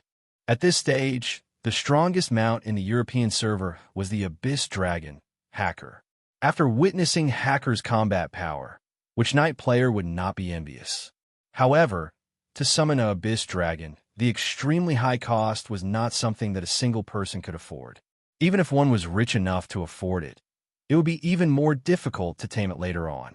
Lionheart had relied on the original players to tame Hacker, but they did not dare to do so. Doing so would definitely incur the wrath of the original players. By then, it would be difficult for the entire European server players to leave the safe zone in the future. They would definitely become the sinners of the entire European server. Therefore, many of the European server's night players were very distressed. They wanted it, but could not get it. They could only stare in envy. In the land of Tsangshu, it was impossible to find a mount they wanted, even if they had the money, unless they were strong enough and went to other regions to look for it. However, after seeing the soul-devouring beast, the passion in the hearts of the European server's night players was ignited once again. The mount that the European server's night players wanted the most was a creature that could fight on the sea, on land, and in the air, and such creatures were very rare. However, the special feature of the soul-devouring beast was that it could change its form at will and imitate the race's talent. This was even more perfect than the mount that the European server's night players had imagined. Therefore, in order to capture such a mount as soon as possible, the major guilds in the European server began to recruit strong players. They were prepared to help the night players who had contributed to the guild capture a soul-devouring beast. At the same time, it could also increase the guild's combat power. However, the major guilds in the European server did the same. This led to a problem. At this stage, the entire European server did not have enough high-end players for them to recruit. Therefore, they set their sights on the original server market, which had a large number of players who were above the Ghost Supreme realm. Naturally, the original players were very welcoming of this. They said that as long as they paid soul coins, it would not be a problem for them to be hired thugs. This was also the reason for the large number of advertisements in the group list. At this stage, as long as the original player's strength had reached the mid-stage of the Ghost Supreme realm or above, they could easily join this kind of pay-to-win group and become a thug. Although the price of the small groups in the European server was much lower compared to the big groups, the problem was that their targets were basically soul-devouring beasts that were at the early stage or mid-stage of the Ghost King realm. The risk was also relatively lower. Moreover, after the successful capture, they would usually be given extra compensation. As for the high-end groups, although the price was extremely high and the members they recruited were only valiant, the soul-devouring beasts that they wanted to capture were generally around the Ghost Emperor realm. The risk was also multiplied. The entire group market soon began to operate in an orderly manner. The players of the two major servers each took what they wanted. As the pay-to-win groups that captured the soul-devouring beasts were put together, the price of soul coins in the European server began to fluctuate greatly. Due to the large number of players to be recruited, some players did not have enough soul coins to pay for the rewards. Under such circumstances, they could only choose to buy soul coins from the soul coin exchange to pay for the hired thugs. However, there was more than one group doing this. After all, to form a group to capture the soul-devouring beast would cost at least tens of thousands of soul coins. This was especially true for the individual pay-to-win night players. Without the financial support from the guild, it was equivalent to saying that everyone in the group other than him was a thug. The amount of money they had to pay for a single trip was abnormally huge. However, there was never a shortage of rich and willful players in battles, no matter which server they were in. In order to reserve some powerful high-level thugs in the original server in advance, these European servers' night players immediately activated the pay-to-win mode and frantically swept up soul coins from the soul coin exchange. This caused the soul coin market in the European server to fluctuate. Moreover, the number of night players who paid to win was increasing. The price of soul coins in the European server market ushered in a new high. Chapter 668. As the craze to capture the soul-eating beast spread among the knights of the European server, Lu Wu, who was behind the scenes, earned a huge amount of soul coins and commission fees. The subsequent cross-server transactions were continuous. He could also take a certain amount of commission fee for every cross-server soul coin transaction. Although it was not much for a single transaction, it was a huge amount. In just 3 days, Lu Wu's wallet was bulging again. Even Lu Wu did not expect the knights of the European server to have their eyes on the soul-eating beast. However, in Lu Wu's opinion, it was the best of both worlds. Not to mention the continuous cross-server transaction fees. If the players of the European server could tame the soul-eating beast, their strength would definitely be enhanced. This was definitely a great thing for Lu Wu, who wanted to build a calamity army. After that, he began to pay attention to the teams of players who were constantly entering the dungeon and check on their movements. At this time, in the Naraka realm, accompanied by a flash of white light, a team of 100 people appeared in this area. Some of the members of the original server's cheat group were also in this team. For example, Guyu, Sun Chi, Murphy, and Little Pomelo. The initiator of this team was Jason from the Zero Guild, who was recognized as the #1 pay-to-win player in the European server. Jason had also chosen to be a knight. After seeing Reinhard obtain the Abyss Dragon, Haka, it was impossible for him not to be envious. However, it was obviously unrealistic to tame Haka like Reinhard did at this stage. Therefore, after seeing the analysis panel of the soul-eating beast, Jason was tempted. For this reason, he posted an advertisement on the cross-server team interface and spent 3 billion on the soul coin exchange to recruit the top players of the European server and the original server with a high reward. This made many players tempted. For example, Little Pomelo and Murphy had always wanted to buy a house in the Mansion of the Dead for Chio Chio. However, the housing prices in the Mansion of the Dead were ridiculously high at this stage. Naturally, they were tempted when they saw such a high reward. Although Jason had mentioned during the recruitment that he did not want assassins, when little Pomelo and Murphy arrived, he chose to agree without hesitation and gave each of them a reward of 80,000 soul coins.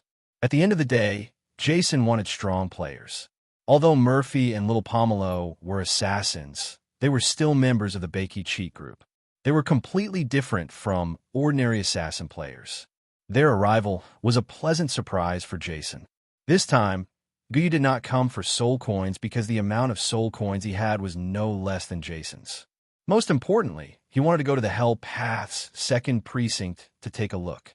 At the same time, he saw Jason's recruitment notice and thought that he might as well earn some money from him.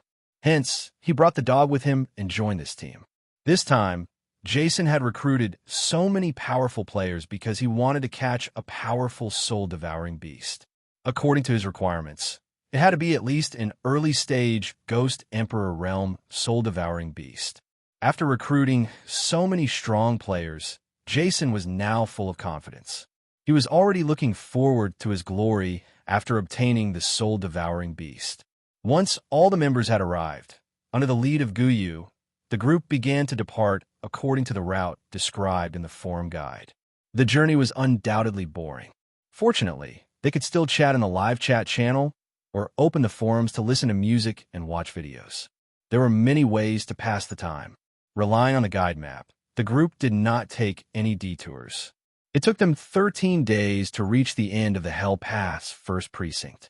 Just like the exploration team, they stepped across the barrier of the precinct and arrived at the valley that they had seen in the live stream previously. Without stopping, they continued to advance along the route that the exploration team had taken before. Finally, they crossed the river and arrived at the area where the exploration team had first encountered the soul-devouring beast. At this moment, everyone in the team slowed down and prepared for battle. However, they had only taken a few steps when they suddenly stopped. Not far away, a blue-skinned soul-devouring beast was rolling around in front of them, blocking their way. Guyu, who was the leader, immediately activated his analysis ability. However, after discovering that it was an early-stage Ghost King soul-devouring beast, he immediately waved his hand behind him, indicating that it was not their target.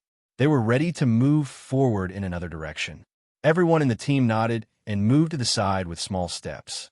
Although it was not a problem for them to get rid of this soul-devouring beast, they could completely avoid unnecessary battles. After all, if the battle was too loud, it might attract the attention of other soul-devouring beasts in the forest. However, just as everyone was walking to the side, the soul-devouring beast suddenly rolled toward them, then stopped in front of them and opened its closed eyes. At this moment, everyone saw a pair of incomparably big, watery eyes that occupied 1/5 of its plump body. At this moment, the eyes were filled with curiosity. So cute, Shueli and the team could not help but say. At this moment, the soul-devouring beast suddenly turned its gaze to Shueli, who made the sound. Then, its body quickly twisted and changed, turning into Shueli's appearance in the blink of an eye. With a face full of surprise, it said, "So cute." Shueli was speechless. F***, is this soul-devouring beast so awesome? Seeing this scene, Sun Chi could not help but exclaim. At this moment, the soul-devouring beast turned its gaze to Sun Chi. Its body quickly shrank and turned into Sun Chi's appearance. It pointed at Sun Chi and exclaimed, F***, is this soul-devouring beast so awesome? Everyone was speechless. Seeing that the soul-devouring beast had turned into its appearance, Sun Chi bared his teeth and could not help but complain in his heart. At this moment, the soul-devouring beast also began to bare its teeth and approached Sun Chi little by little. "Don't come over." Seeing this, Sun Chi shouted with a vigilant expression, "Don't come over." The soul-devouring beast continued to approach and shouted at Sun Chi at the same time. At this moment, the soul-devouring beast came to Sun Chi's side and stuck its head out to sniff him. Then, a puzzled expression appeared on its face. Then, it leaned forward again as if it wanted to touch Sun Chi. Seeing this, Sun Chi immediately slapped it. Slap! Accompanied by a crisp sound, Sun Chi slapped the soul-devouring beast to the ground. At this moment, the soul-devouring beast suddenly bounced up from the ground and slapped Sun Chi's face at an extremely fast speed, causing him to fall to the ground. Everyone was speechless. At this moment, everyone was completely dumbfounded. They did not know what the soul-devouring beast's purpose was. It did not seem to be hostile. It was just very curious about Sun Chi and was imitating Sun Chi's actions. At this moment, Sun Chi, who had been slapped to the ground, stood up angrily and pounced at the soul-devouring beast with a bark. Without the slightest hesitation, the soul-devouring beast also barked and pounced at Sun Chi. Suddenly, the two white phantoms began to roll on the ground and beat each other. In the battle, the soul-devouring beast and Sun Chi's actions were exactly the same. It was as if Sun Chi was fighting with a mirror. Their actions were exactly the same. If you hit my face, I'll hit yours too. If you bite my tail, I'll bite yours too. At this moment, everyone was dumbfounded. If they did not have the ability to analyze, they would not be able to tell which one was the real Sun Chi with their naked eyes. This kind of imitating ability was too strong, in their opinion. It was even more terrifying than the Illusion Fish Clan's shape-shifting ability. Sun Chi, you can do it. At this moment, Shueli, who was trying to hold back her laughter, suddenly said, "Huh." Hearing this, everyone present could not hold it in anymore and burst out laughing. Sun Chi felt wronged when he heard this. He gritted his teeth and immediately increased his strength to hit the soul-devouring beast. After Sun Chi increased his strength, the soul-devouring beast also increased its strength, causing Sun Chi to grimace in pain. After a struggle, Sun Chi, who was panting, could not take it anymore. This was because he realized that he was no match for this imposter with his own combat power. The soul-devouring beast, who was at the Ghost King advanced stage, was obviously stronger than him in terms of physical strength.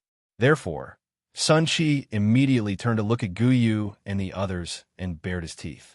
"Come and help me. I'm going to kill this imposter. If I keep watching, I'll be gone. Come and help me. I'm going to kill this imposter. If I keep watching, I'll be gone." The soul-devouring beast immediately mimicked Sun Chi's tone and bared its teeth at Guyu and the others. Then it mimicked Sun Chi and pointed at the imposter. "Brother, go. It'll be fine if you don't hit him. He's just imitating you. He doesn't really want to hit you," someone in the group said with a smile. Sun Chi was stunned when he heard this. Then he suddenly turned to look at the soul-devouring beast. The soul-devouring beast also turned to look at Sun Chi. Its face showed the same curiosity as Sun Chi. At this moment, Sun Chi stretched out his paw and rubbed the soul-devouring beast's face. The soul-devouring beast also began to rub Sun Chi's cheeks. At this moment, Sun Chi was very surprised. This was because after the soul-devouring beast transformed into a white phantom, it felt exactly like him. If he had not seen it transform with his own eyes, he would have thought that he had seen another white phantom. Thinking of this, Sun Chi subconsciously squeezed harder. Ow! Sun Chi and the soul-devouring beast let out a scream at the same time. Then, the two white phantoms began to rub their faces at the same time and looked at each other with resentment. "Ha ha ha! Sun Chi, you have a brother in the future. Give him a name, Go Dan." Guyu, who was the leader, said with a smile, "Boss, that's enough. This stupid thing is pestering me. Hurry up and help me get rid of it." Upon hearing this, the soul-devouring beast immediately mimicked Sun Chi's tone and looked at Guyu. It also looked at Sun Chi with disdain. At this moment, Sun Chi was going crazy. Meeting such a creature really made him feel like Sun Wukong meeting a six-eared macaque. However, he did not dare to attack the soul-devouring beast. He could only look at Guyu and the others with a pitiful look. "All right, this soul-devouring beast doesn't seem to be malicious. Let's go," Guyu said with a smile. "But the problem is that it's sticking to me. I can't get rid of it." As he spoke, Sun Chi pressed down on the head of the soul-devouring beast that was close to him and pushed it to one side. At the same time, Sun Chi's head was pushed to the other side. The two dogs held each other's cheeks and looked at Guyu. "Then let's bring it along. This is not our target. If we start a fight here, it might attract other soul-devouring beasts." We won't fight unless it's absolutely necessary. Guyu thought about it and made a decision. Upon hearing this, Sun Chi sighed dejectedly and walked toward the team dejectedly. However, before Sun Chi could take 2 steps, the soul-devouring beast suddenly bounced on the ground and turned into a ball again. Then, its mouth suddenly widened and swallowed Sun Chi, who was walking forward, into its stomach. Burp after burping, the soul-devouring beast blinked its big watery eyes and cast a curious look at Guyu and the others. Everyone was speechless. The soul-devouring beast change caught everyone off guard, and they almost sprained their waists. What happened to the soul-devouring beast that was harmless? This was 2F** King Cruel. Chapter 669. Seeing the dog being swallowed by the soul-devouring beast, Guyu and the others were shocked. This was out of everyone's expectation. At first, they thought that the soul-devouring beast looked harmless and cute. Moreover, it did not have any tendency to attack, so they did not take it seriously. However, they did not expect the soul-devouring beast to attack suddenly. Such a big dog. It's gone, Shweli said with a shocked expression. Yes, it's been eaten. Guyu nodded. Realizing the problem, everyone's expression became serious. They spread out and got ready for battle. However, just as they were about to attack, the soul-devouring beast's expression suddenly changed. Its body expanded and it opened its mouth. Pooey, pooey, pooey, pooey. To everyone's surprise, the soul-devouring beast spat out the dog who was covered in mucus. At this moment, the soul-devouring beast spat out 3 mouthfuls of mucus on the dog while he was still in a daze. Then, to everyone's confusion, the soul-devouring beast suddenly shrunk into a ball and bounced away, as if it did not care about the group anymore. What the F***, it's so disgusting. The dog reacted and let out a scream, then walked toward the group.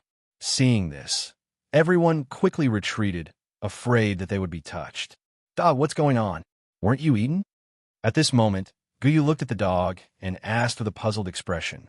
I don't know what happened either. After I was swallowed, my health started to decrease rapidly. Then, the game indicated that my soul was being devoured. Then it showed that I was exempted from devouring, and then I was spat out. As he spoke, the dog took out a bottle of mineral water from the channel and started to wash his body with his back facing the group. It must not be to your taste. Didn't you see that it spat at you after spitting you out? It looked disgusted. Seeing that the dog was fine, Wang Damong could not help but snicker. The dog was speechless. At this moment, the dog felt very sad. Why did he always encounter such unlucky things? Looking at the direction where the soul-devouring beast disappeared, the dog could not help but grit his teeth. This was a grudge that he would remember. Let's move forward. Once we find the target, kill it as soon as possible. Then, we will explore the direction of the demonic ape clan. Don't waste any more time, Guyu said. Gozi nodded. After washing off all the mucus on his body, he shook his body in a practiced manner, causing water to splash in all directions. Then, Gozi returned to the group. After a brief interlude, the group continued to advance deeper into the forest. However, everyone now understood that the soul-devouring beast was definitely not as simple as it looked. Thinking about it carefully, it made sense. Since the soul-devouring beasts and the Devil Ape Clan could each occupy half of the Purgatory Dao's second domain, how could they be creatures that only knew how to act cute? Therefore, as they continued to move forward, everyone became very vigilant. However, as the team continued walking, they suddenly felt that something was amiss. From the looks of it, the number of members in the guild was increasing. Stop for a moment. Everyone, pay attention to the team and see if anyone has sneaked in. Guyu, who was the leader, immediately turned around and said in the live chat channel. When everyone heard this, they immediately began to observe their surroundings. Soon, everyone discovered the problem. At this time, there were actually a few people in the team who looked exactly the same. Faced with this situation, everyone already had a guess in their hearts and immediately activated their analysis ability. Just as they thought, there were more than 10 soul-devouring beasts mixed into the group. This time, the soul-devouring beast did not transform into a dog, but into a human like them. It was so realistic. Shweli strode through the crowd and arrived in front of a soul-devouring beast that looked exactly like her. She pinched her face. At this time, Shweli, fake, also turned around and looked at Shweli. Then, she suddenly swallowed her in one gulp. This swallowing seemed to be the bugle call to launch an attack. The surrounding soul-devouring beasts locked onto the changing target and flew over to swallow it. Guyu's heart tightened. He immediately said in the live chat channel, "Disperse and prepare for battle."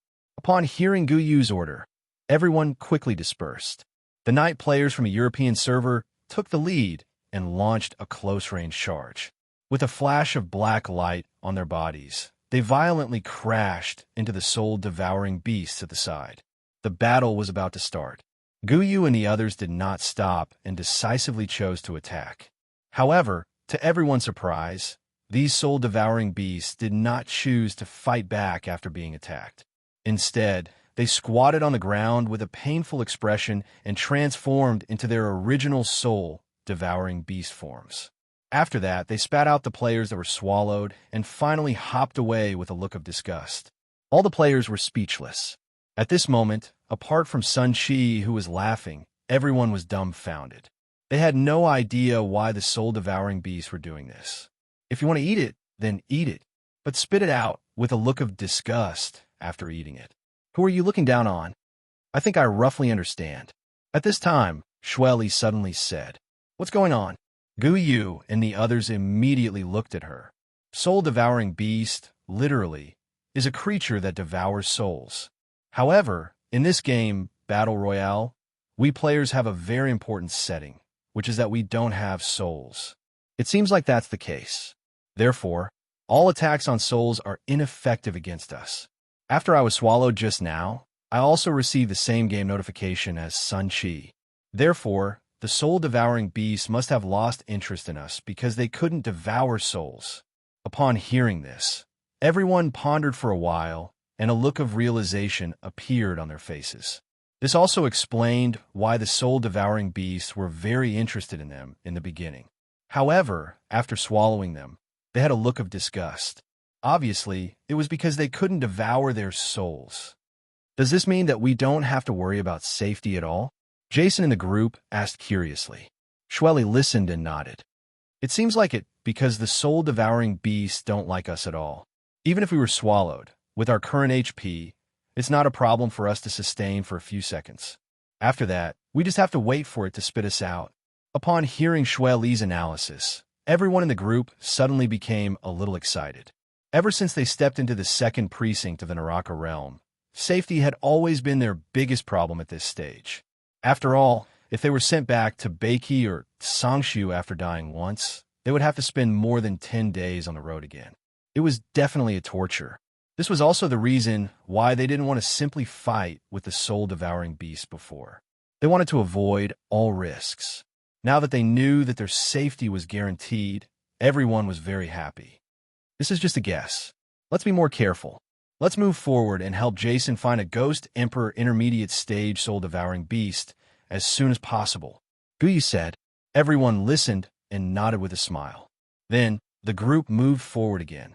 However, soon, everyone in the group could not laugh anymore. This was because along the way, they would always encounter new soul-devouring beasts. These soul-devouring beasts would also approach them curiously. Then, they would change their forms and start to interact with them. However, their ultimate goal was to swallow them and have a taste. However, when they couldn't devour any souls, these soul-devouring beasts would always spit them out in disgust and run away. Therefore, the rest of the journey was an endless cycle of being swallowed. Apui. Being swallowed. Apui. After walking for a while, Guyu and the others were about to have a mental breakdown. At this stage, all the members of the group had basically been swallowed once. The unluckiest dog had already been swallowed 7 or 8 times. He was so desperate that he was too lazy to take a bath, because even if he took a bath, he would definitely be swallowed again after walking for a while. At this moment, everyone had the urge to throw up their hands and quit. It didn't matter if it was a fair fight, even if it was a crushing defeat. However, this kind of mental devastation was too much. What made Gu Yu and the others even more depressed was that each of these soul-devouring beasts was extremely curious. Every time they encountered a new soul-devouring beast along the way, it would stick close to a player to have a taste of its flavor. It was simply endless. It was not that they had never thought of fighting. However, the soul-devouring beast's defense was extremely strong, and they didn't fight at all. Instead, they would only look for a target to swallow. If they encountered one or two soul-devouring beasts, they could still resist for a while. However, if they encountered more than 5, Gu Yu and the others didn't want to resist anymore. They just had to be swallowed and wait to be spat out. There was no escape. However, after all, they had accepted the mission. It would be irresponsible if they said no, so they could only grit their teeth and continue moving forward. This journey was like purgatory for them. In the end, all of them gave up on cleaning the mucus on their bodies and looked extremely embarrassed. After another day or so of hurrying along, the group arrived at a grassland. To the surprise of the group, they finally encountered a middle ghost emperor soul-devouring beast. This was a huge soul-devouring beast that was twice the size of an ordinary soul-devouring beast. When the group noticed it, this soul-devouring beast also noticed them. Seeing this middle ghost emperor soul-devouring beast begin to blink its big watery eyes, the group, who were already traumatized, subconsciously took a step back. However, this soul-devouring beast did not attack them. After sniffing twice, a look of disgust appeared on its face. It was as if it had read the expired food label left by its companions from the mucus on their bodies. Therefore, this soul-devouring beast no longer paid attention to the group. Instead, it turned its head to look at the other end of the grassland. However, this time, no one had the thought of letting it go. Each of them had a ferocious look on their faces. They felt that it was finally over and that they could go home after dealing with this soul-devouring beast. Therefore, under the leadership of Gu Yu, the group decisively surrounded this soul-devouring beast. However, just as Gu Yu gave the order to attack, the ground suddenly began to shake. Then, a group of creatures that looked like antelopes appeared in the distance. They formed a herd and hopped in their direction in fear. Behind this herd of fleeing antelopes, there was a group of creatures that Gu Yu and the others were very familiar with. Demonic apes. More than 30 demonic apes followed closely behind the herd of antelopes. Every time they caught an antelope, they would cruelly swallow it alive. The hunting scene was spectacular. When they saw the demonic apes, Gu Yu and the others were stunned. From their point of view, shouldn't the demonic apes be at the other end of this big region? However, the appearance of the demonic apes here seemed to be completely inconsistent with their previous speculation. At this moment, Gu Yu and the others had a new speculation. I suspect that our entrance should be at the center of the area where the soul-devouring beast is, not at the end of the area occupied by the soul-devouring beast. Our analysis is wrong. Gu Yu voiced out his opinion. Hearing this, everyone immediately nodded and became nervous at the same time. They had a deep understanding of the brutality of the demonic apes. Now that they had encountered a soul-devouring beast that was opposing the demonic apes, it seemed that a battle was inevitable. However, at this moment, a scene that made Gu Yu and the others dumbfounded happened. All of a sudden, the soul-devouring beast beside them let out an excited cry. Then, it leaped onto the ground and rushed toward the group of demonic apes that were attacking them. However, the group of demonic apes immediately stopped when they saw the soul-devouring beast. Then, they began to run in the direction they came from in fear. Seeing this, the soul-devouring beast leaped onto the ground and transformed into its demonic ape form in the air.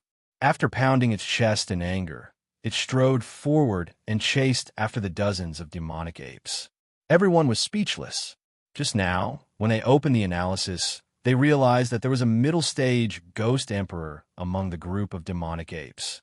Therefore, at this moment, they could not understand why a group of demonic apes would be afraid of a soul-devouring beast. This did not make sense. Chapter 670.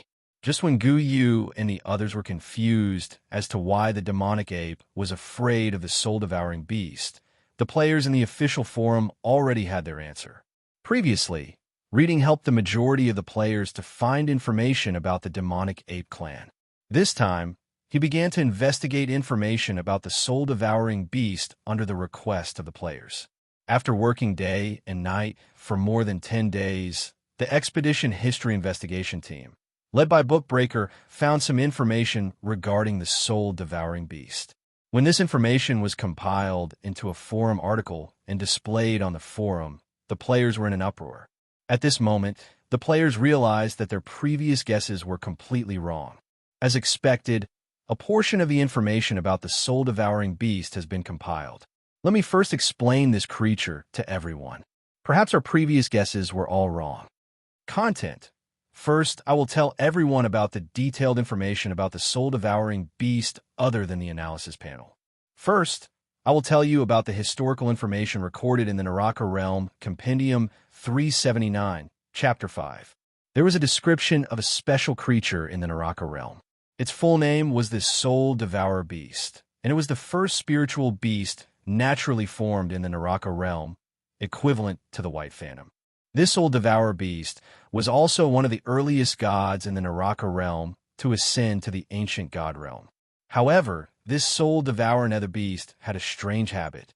Even though it didn't like slaughter and had a relatively gentle disposition, it liked to devour the souls of other races. Because of this, it had brought calamity to numerous worlds in the path of hell, and under circumstances where it couldn't bear it any longer, a group of gods from the path of hell had joined forces to carry out an expedition against it. Next, I will talk about the main point.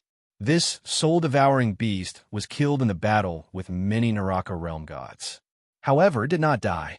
Instead, it turned into two brand new soul-devouring beasts, each possessing half of the original strength. Therefore, the Naraka Realm gods joined forces to attack again. At the cost of the deaths of several gods, these two brand new soul-devouring beasts were killed. However, they began to decompose again and turned into four brand new soul-devouring beasts, each possessing a quarter of the original strength. At the end of this chapter, it was recorded that in the end, the Naraka Realm gods finally gave up on destroying the soul-devouring beasts. In the end, they joined forces to seal these soul-devouring beasts in an area in the second realm of the Naraka Realm. From this, I speculate that the soul-devouring beast is actually a new creature that was derived from the earliest batch of soul-devouring beasts. Although there were so many soul-devouring beasts, they were actually one. Although each of them had different personalities and would not easily choose to fuse with their companions, it was not difficult to fuse with them. In other words, it was unrealistic for the friends in the European server to want to sign a mount contract with it. Even if the body was split, there was only one soul. This was one of the most basic laws of this world. Night players only have one way to capture. They have to capture all soul-devouring beasts and put them on the soul-devouring beast on the verge of death before. This way, you will be able to subdue one of the strongest ancient gods of the Naraka Realm, the Soul-Devourer Nether Beast. Naraka God Realm of the Dragon, Beast. Volume 379 of the Hell Pass History Compendium had pointed out that the Hell Pass gods had sealed the soul-devouring beast in an area of the second realm, preventing it from stepping out of this domain. I speculate that this area is most likely occupied by the soul-devouring beast as described in the analysis menu. If my speculation is correct, then the Demon Ape Clan is no match for the soul-devouring beast. The soul-devouring beast is only unable to leave its territory. That's why the Demon Ape Clan can occupy the other half of the territory. Otherwise, the Demon Ape Clan might have been eaten to extinction by the soul-devouring beast. Also, according to the information I found, the soul-devouring beast is very gentle, but also very cruel. Don't be deceived by its appearance. After they lock on to the target they want to devour, as long as you don't leave the territory they're sealed in, they will pester you until they devour you. This is a very scary thing. Don't forget that the soul-devouring beast is actually immortal. Even if you kill it, it can split into two to continue pestering you. Even if you have the strength to kill it, it can still split into 4, 8, 16. In short, It won't stop until it devours you. The reason why I said that the soul-devouring beast is gentle is because it never destroys the environment. As long as you don't have a soul, it won't be interested. It can't even be bothered to fight with you. Even if you initiate an attack, it won't care. Is this considered gentle? At the same time, the soul-devouring beast has another specialty, fusion. There are very few examples like this, but it does happen.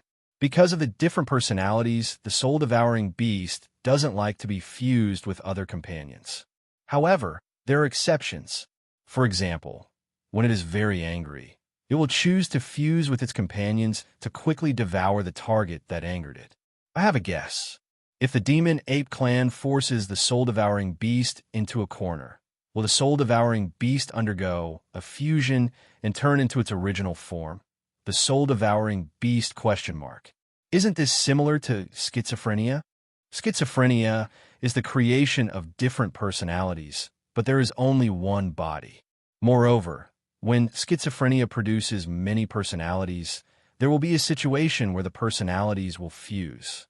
The difference is that the soul-devouring beast's main body is a soul.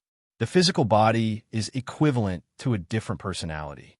It can be completely split, which is more thorough than schizophrenia. The above content and guesses are all based on the history books in a library. Everyone needs to verify the details.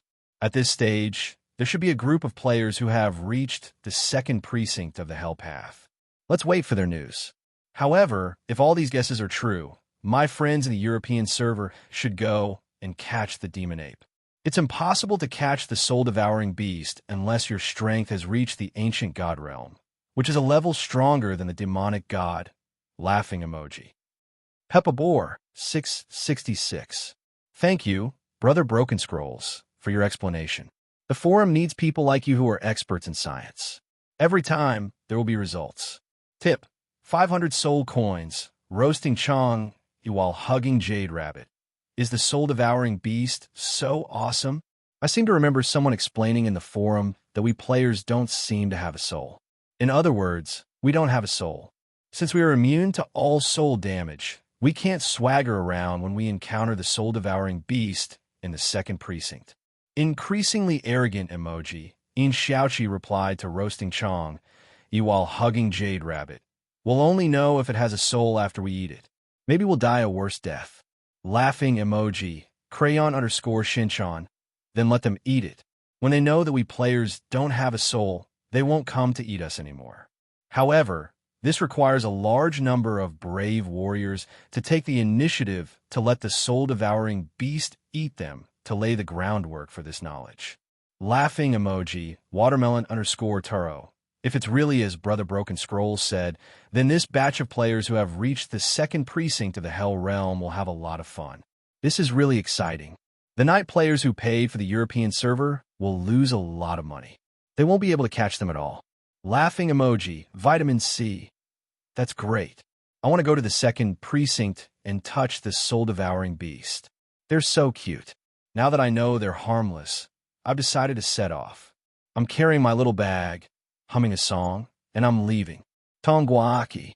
JPG. When this strategy post appeared in the forum, Guyu and the others had already seen the truth with their own eyes. At first, when they saw the soul-devouring beast running toward the demon apes, the players were still in disbelief. They felt that the soul-devouring beast was too arrogant. It was obviously going to kill itself.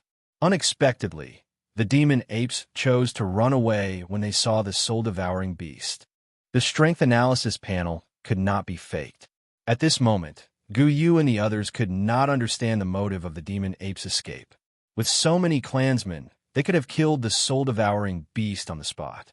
However, they soon changed their minds. The soul-devouring beast moved extremely fast. After it caught up with the demon apes, a battle broke out between them. Rather than a battle, it was more like a one-sided beating. The soul-devouring beast did not resist the attacks of the demon apes at all. It opened its mouth and swallowed a small demon ape. Then it foolishly stood on the spot and took the beating. After a while, it spat out the lifeless small demon ape. Then it chose another demon ape and swallowed it in one gulp. It blinked its big, watery eyes in enjoyment. Soon, the soul-devouring beast could not withstand the attacks anymore. A crack appeared on the surface of its body. At that time, Guyu and the others thought that the soul-devouring beast was finished. However, the next scene made them dumbfounded. The soul-devouring beast suddenly split into two and each swallowed a demon ape.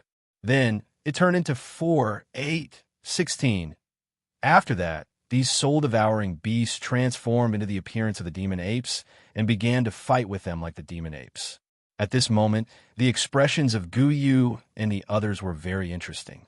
Looking at the group of demon apes fighting with another group of demon apes, they subconsciously glanced at the dog and recalled the battle between the dog and the soul-devouring beast. It was such a similar scene. The result was the same as the dog. In the end, the demon apes could not resist the increasing number of soul-devouring beasts and were all swallowed into the stomachs of the soul-devouring beast. The difference was that the dog was still alive and kicking when he was spat out.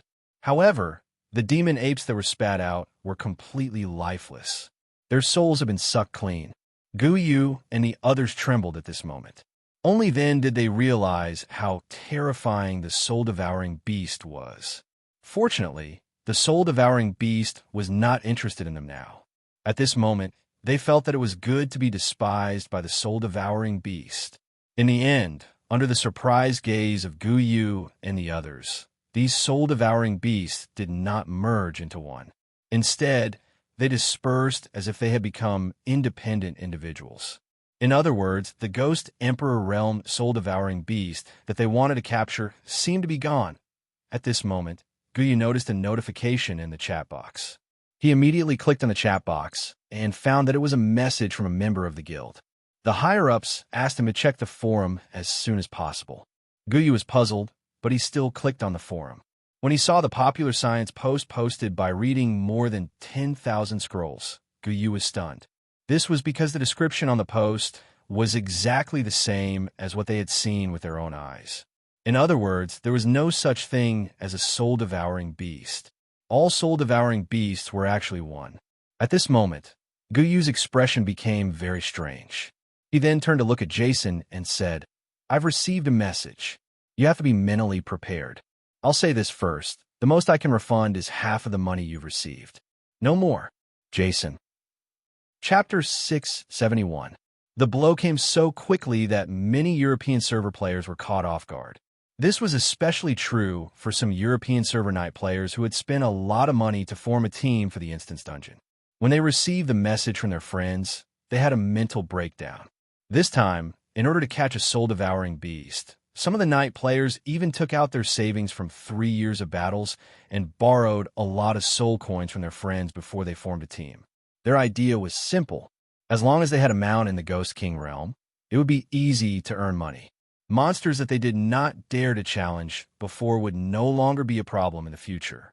The efficiency of earning soul coins would be greatly increased. However, when the post of reading more than 10,000 scrolls was published in the local forum and reposted on the European server forum, they suffered a blow and could not accept the cruel truth. Many teams that refused to believe it decided to continue trying. However, the truth was as reading more than 10,000 scrolls said. The soul-devouring beast could not be beaten to the brink of death. If it was seriously injured, it would split itself. The more it was fought, the more it would split. Under such circumstances, the European server night players were extremely depressed and gave up on the idea of capturing the soul-devouring beast. However, at this moment, a new turn of events came. As one of the popular players in the forum, Sun Chi posted a post and attached a video. The video showed the scene that Guyu and the others saw with their own eyes in the grassland of the second region of the Hell Path. A soul-devouring beast chased after a group of demonic apes and finally killed them. The scene that excited the players in the video was that when the soul-devouring beast killed the demonic apes, it would not harm their bodies. After swallowing them, it would spit them out completely. At the end of the video, Guyu and the others naturally did not waste it and kept all the demonic apes into the channel. At this moment, the players felt as if they had seen a road to riches. Not only the local server, but even the European server players felt the same way. The value of the materials of the dead demonic apes could be seen from the auction house. The players could not wait any longer. They immediately formed a small team and headed towards the second region of the Hell Path. Although they could not defeat the demonic apes, they still had the soul-devouring beast. According to Sun Chi in the Post, the soul-devouring beast would not hurt the players. As long as it knew that the player was a soulless creature, it would ignore the player even if the player took the initiative to attack. This also meant that many lower-level players could take advantage of this point. As long as they lured the demonic ape to an area with soul-devouring beasts, they could collect the demonic ape's corpse and materials to make a fortune. It was said that the pioneers in the early stages of every industry were the most profitable. In reality, this was also the case. For example, when they went to the forest to move the corpses, because there was a large gap in the market at the beginning, the first batch of pioneers could sell the same corpse for a higher price than those who came later. Once the market was established and the price stabilized, the profits would decrease. Therefore, the players set off without hesitation. He wanted to take advantage of the fact that the materials produced by the devil ape were very scarce in the auction house to test the waters. Perhaps he could become the first batch of people to eat crabs.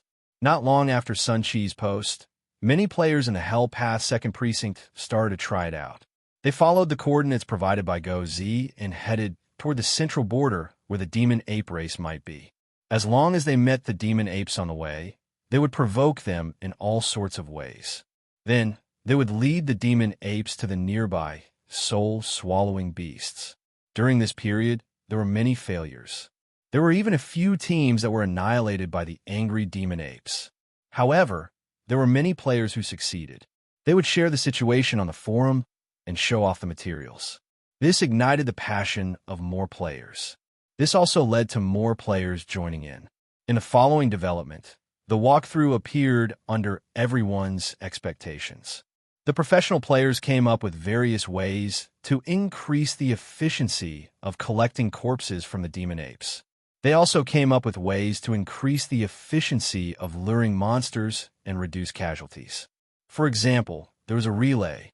One person in the team would stay near the soul-swallowing beast while the others lined up in order. As long as the player at the front came into contact with the demon apes, he would send out a notification in the live chat channel.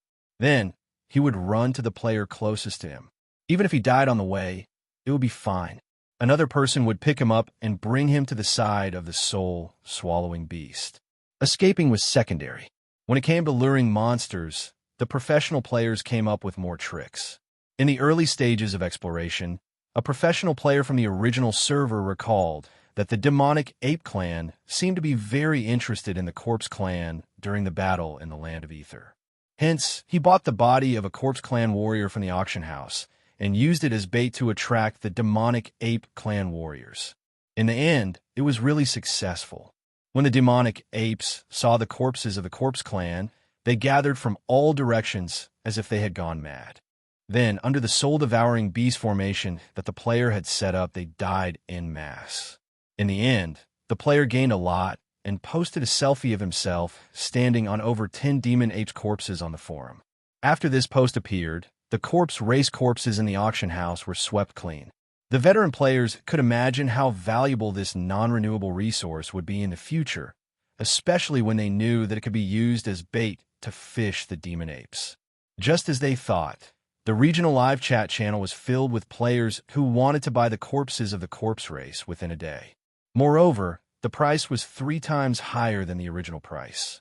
The players who smelled the business opportunity and hoarded the corpses of the corpse race made a lot of money.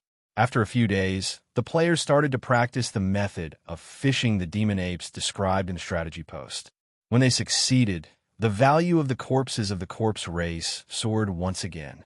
At that moment, the players treated the Naraka Realm's second precinct as a treasure vault. While they were in there to punish the demon apes, they could earn material fees from the demon apes. As the materials of the demon apes appeared in the auction house one after another and kept increasing, the price became relatively stable. Hence, there were more players who bought these materials to replace their equipment. With the materials brought by the demon apes, there was a wave of equipment replacement craze in the local server in the European server. With the help of the demon apes, the overall strength of the players began to improve rapidly. Initially, the players went to the Naraka realm's second precinct to catch him out. However, they did not expect it to develop into such a mode. This was beyond the players' expectations. It could be said that the flowers planted intentionally did not bloom, but the willows planted unintentionally grew. In the east of the Naraka realm's second precinct, a gigantic white gorilla stood on the ground like a mountain. Countless demonic apes hung from his body. These demon apes seemed to have treated its body as their home. They rested on it and built many strange buildings. Looking up, the venerable demon ape's head passed through layers of clouds and mist. In front of the venerable demon ape, two soul pearls, one red and one purple, were snuggling together and rotating slowly. Upon seeing this, the venerable demon ape's eyes were filled with anticipation. It could not remember how many years had passed since it last saw the corpse god's twin pearls. At that time, it was not the venerable demon ape, nor was it as powerful as it was now. It was only the leader of the demon apes that was kept in captivity by the corpse clan in the Naraka realm's second precinct. Many of its memories were blurred, but the venerable demon ape still remembered one thing clearly. The corpse clan treated them as food and did everything to the demon apes. At that time, the venerable demon ape thought that he would not have any trouble in his life.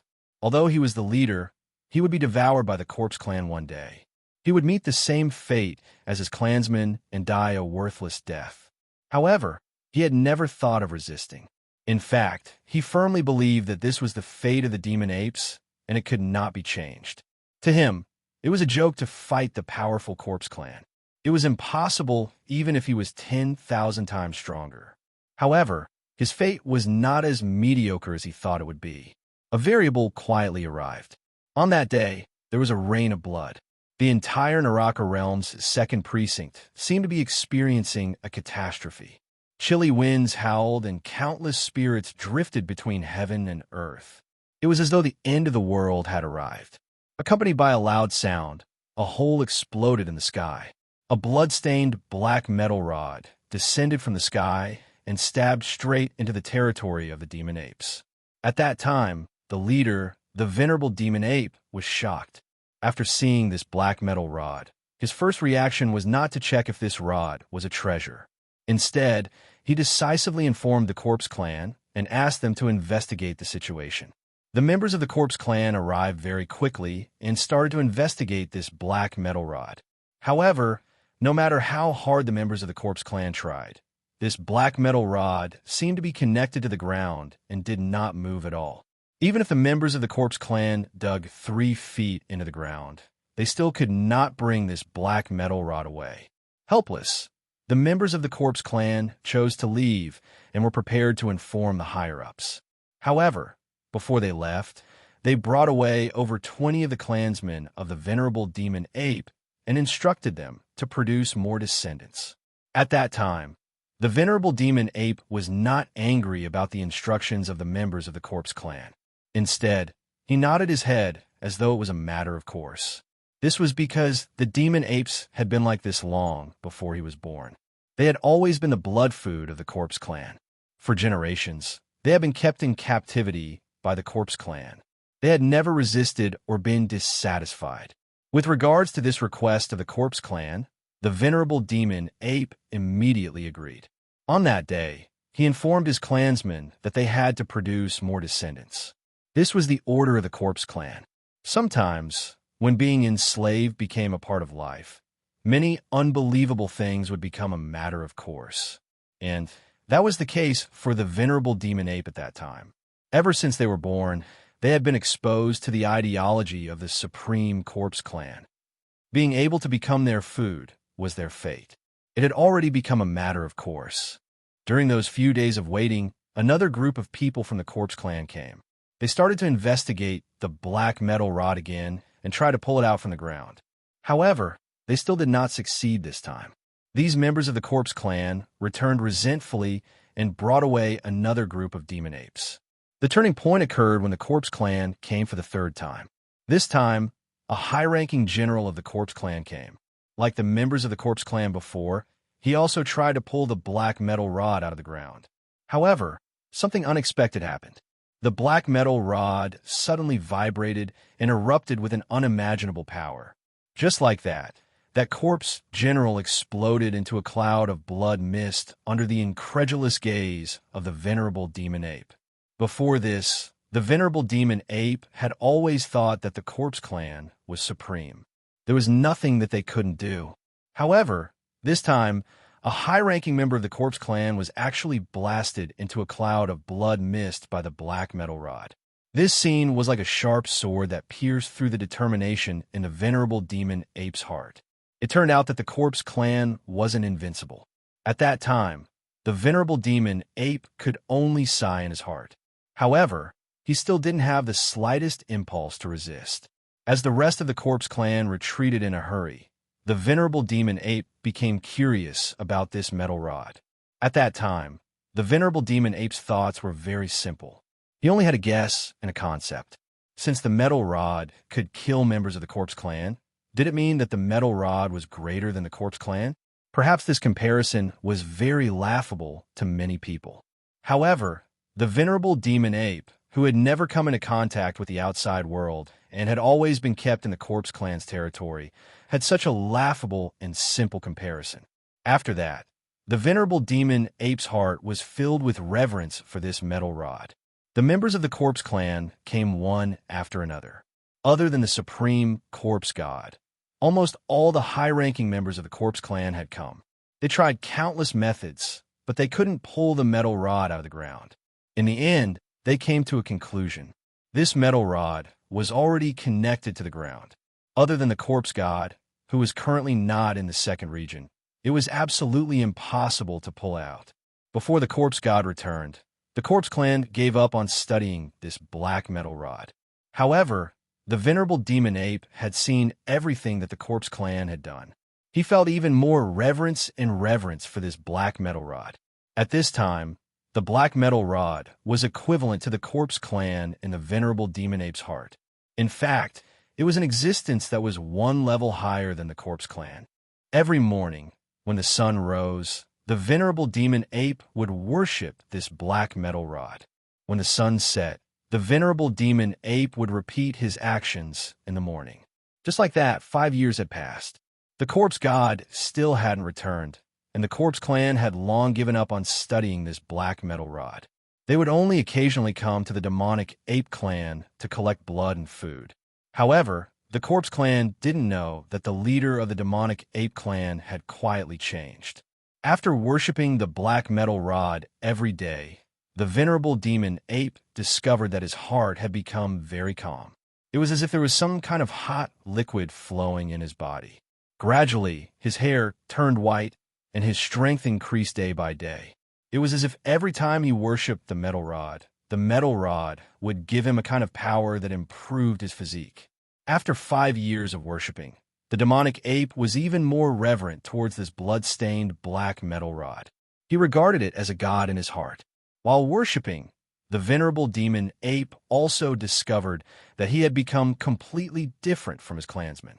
It was as if he had become a different kind of creature. Moreover, the venerable demon ape also discovered that he seemed to love thinking about problems. He started to think about many things. He wasn't like his clansmen who only knew how to live a mediocre life. Apart from reproduction, they only knew how to eat, drink, sleep, and wait for death to come. He started to think about the meaning of life, and he even started to explore the mysteries of nature. However, he didn't know the answer to all of this. Therefore, the venerable demon ape curiously started to pray to the black metal rod for knowledge. When he was praying, the venerable demon ape was filled with respect. He didn't even think that what he was doing was a very stupid move. This was because the venerable demon ape had already regarded this metal rod as a god, an omnipotent god.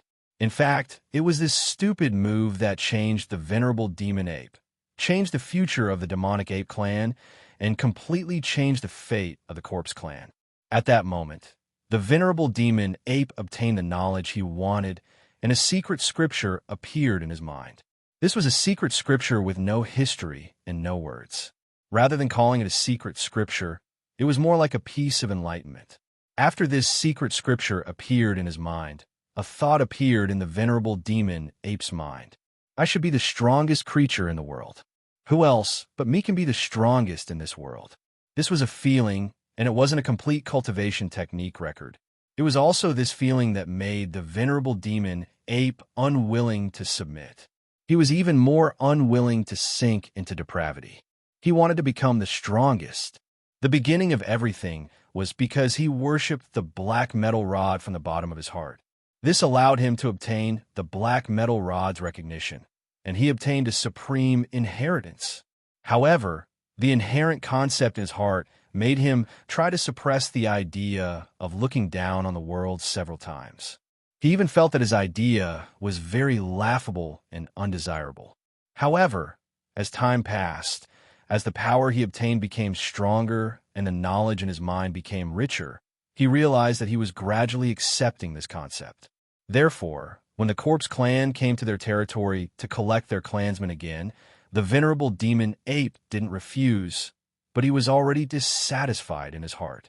This was because he felt that since he was the strongest, why did he still have to offer his clansmen to the Corpse Clan? And why did the Corpse Clan have to be above him? The seed of hatred towards the Corpse Clan was planted in the venerable demon ape's heart, and it grew strong and healthy. After that, the venerable demon ape yearned to become stronger. While worshipping the black metal rod every day, he prayed to it to obtain more power than the Corpse Clan. This was because he wanted to rebel against the Corpse Clan, and he felt that he was the strongest creature in the world. At that time, the secret scripture was like a seed that took root in the venerable demon ape's heart. It caused him to change from the inside out, and it also forged his Tao heart on the path of cultivation. Even if he didn't have the corresponding strength, the venerable demon ape already had the heart of a powerhouse. In this path of cultivation, the venerable demon ape obtained something that others could only dream of at the beginning, and it laid a rock-solid foundation for his future path of cultivation. Time flew, and the venerable demon ape steadily walked the path of cultivation for 100 years. And after every 100 years, it was also time for the demonic ape clan to change leaders. As leaders, they couldn't escape the fate of becoming blood food. Although they could live for 100 years more than their clansmen, they had to accept the fate of becoming blood food at this time. This was also the iron rule that the Corpse Clan had set when they raised the many blood food clans. Although the Corpse Clan felt that under their control, it was impossible for the blood food clans below them to betray them, they still had to be on guard. Because such examples were too common in the underworld, no one knew which force would subvert the race they were in. External powers and internal powers were all possible. The Corpse Clan also knew that there was no eternal rule for royalty, so they had to eliminate all threats. Because of this, they set a rule that every blood food clan's leader would be replaced every 100 years to ensure that the clan wouldn't be united and wouldn't have any thoughts of rebelling. In fact, this was indeed very effective. All the blood food clans were firmly under their control, and it was impossible for them to betray them. Therefore, their Corpse Clan's dynasty was incomparably stable.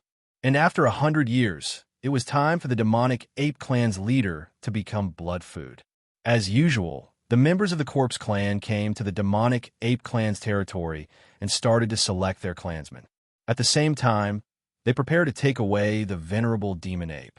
At that moment, the venerable demon ape, who had been suppressed for 100 years, erupted. The shocking combat strength that he displayed shocked the members of the Corpse Clan. Facing the venerable demon ape, they discovered that they were actually powerless to resist and were all killed in a short period of time. This scene also scared the venerable demon ape's clansmen silly. However, after the venerable demon ape killed all the members of the Corpse Clan, he looked at his clansmen with joy and said that he wanted to take them with him. But the reaction of his clansmen was out of his expectations.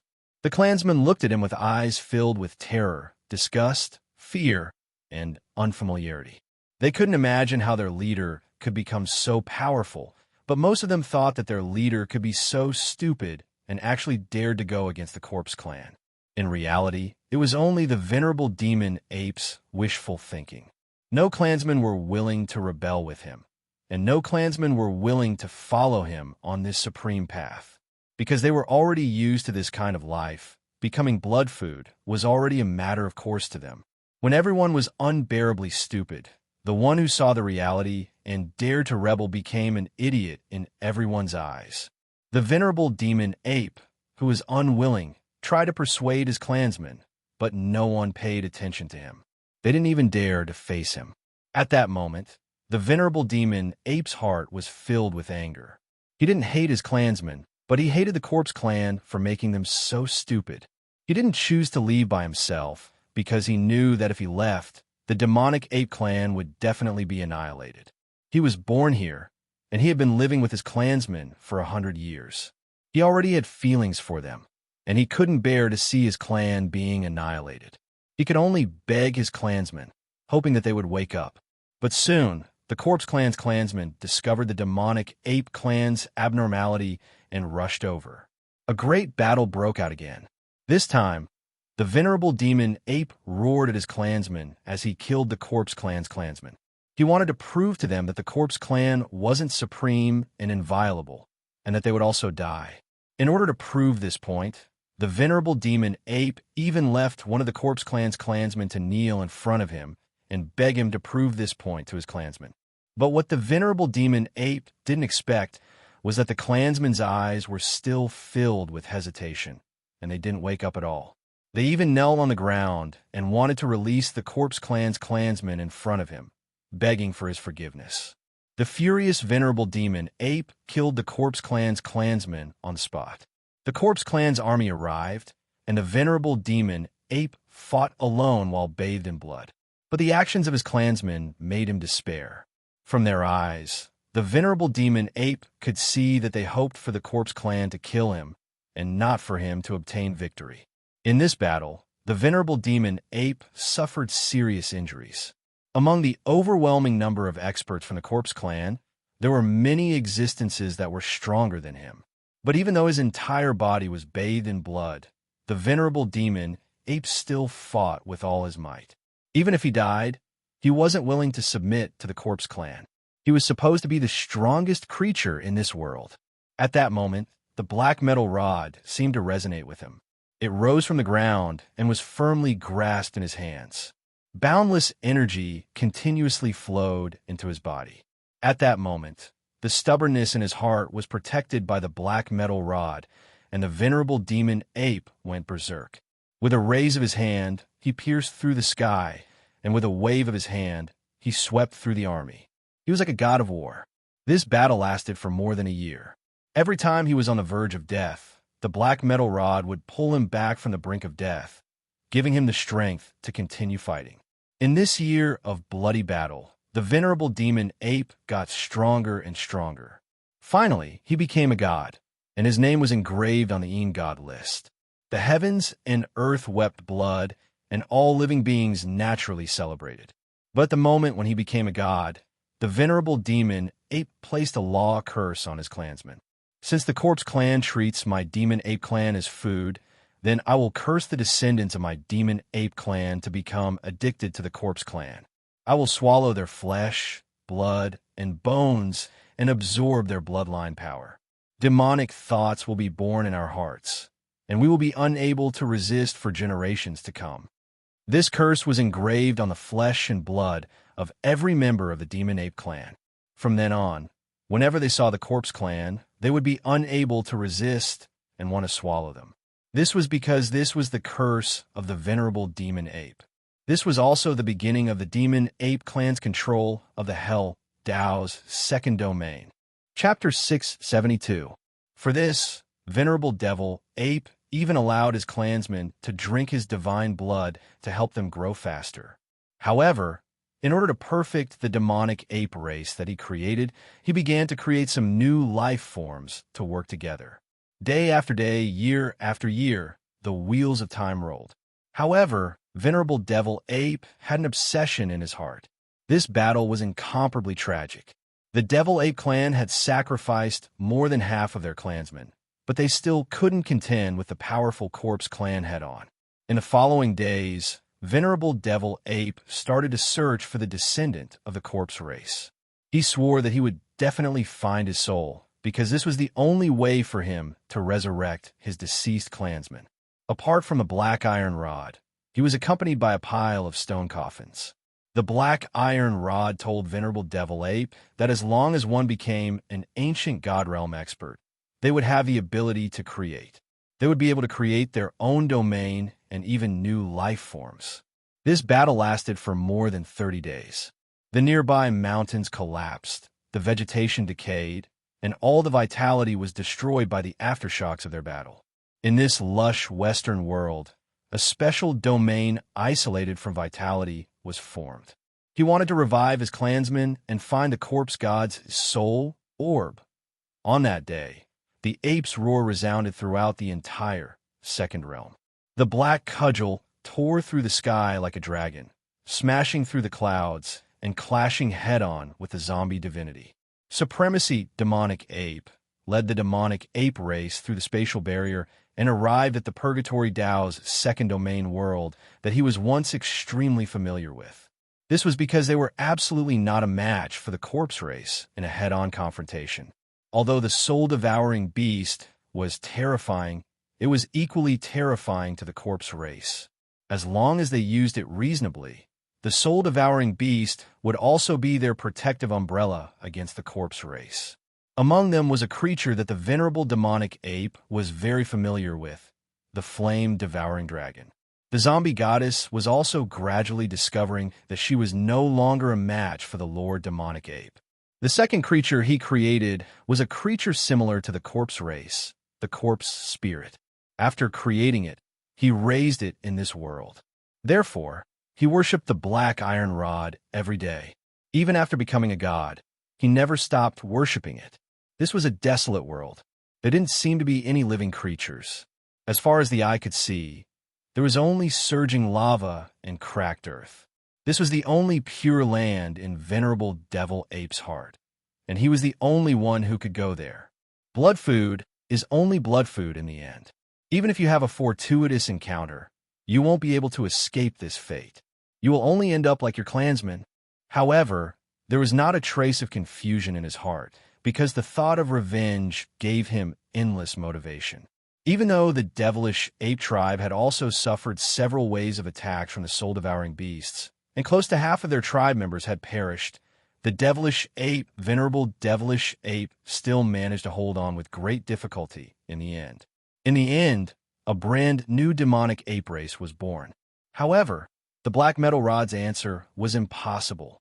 This was his declaration of war against the corpse race, his struggle against his own fate, and his hatred for his clansmen who were willing to sink into oblivion.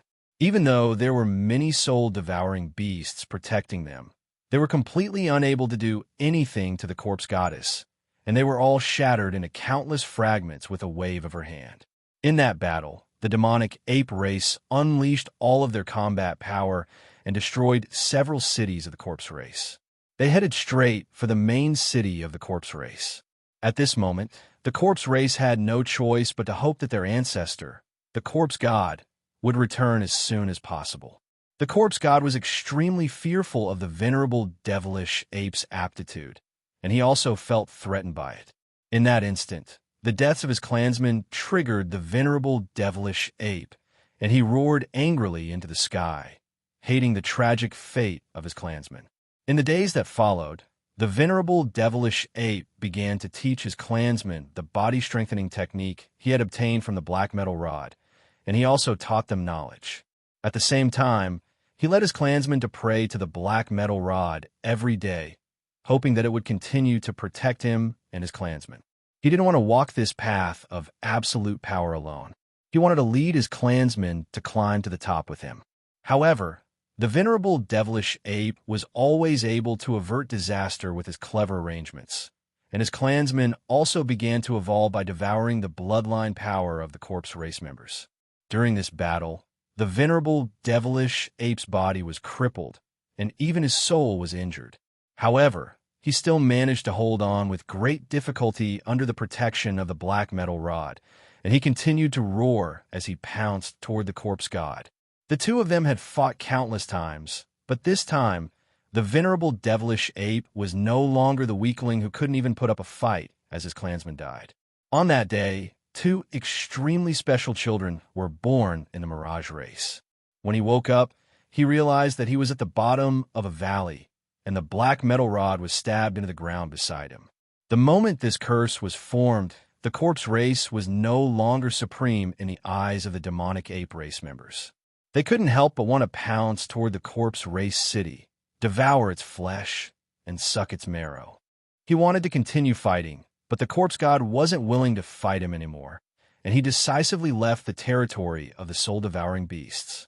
Although he couldn't revive his clansmen on the spot, he could find the corpse god that had devoured his clansmen and use the boundless soul power in his ancient god soul to rebuild his clansmen. That way, his clansmen would be reborn, but they wouldn't be a brand new clan. At this time, the venerable devilish ape was completely enlightened by the black metal rod. Under the venerable devilish ape's careful nurturing, the demonic ape race grew rapidly, and they became the strongest force in the first realm of the Tao of Hell. The most dangerous place was the safest place. Although there were threats everywhere in the soul-devouring beast territory, the corpse race's several large-scale attacks were all stopped by the soul-devouring beasts, and the corpse race suffered heavy losses instead. A battle broke out, and the demonic ape race, which used to be submissive and lowly, followed the venerable devilish ape race and charged towards the corpse race.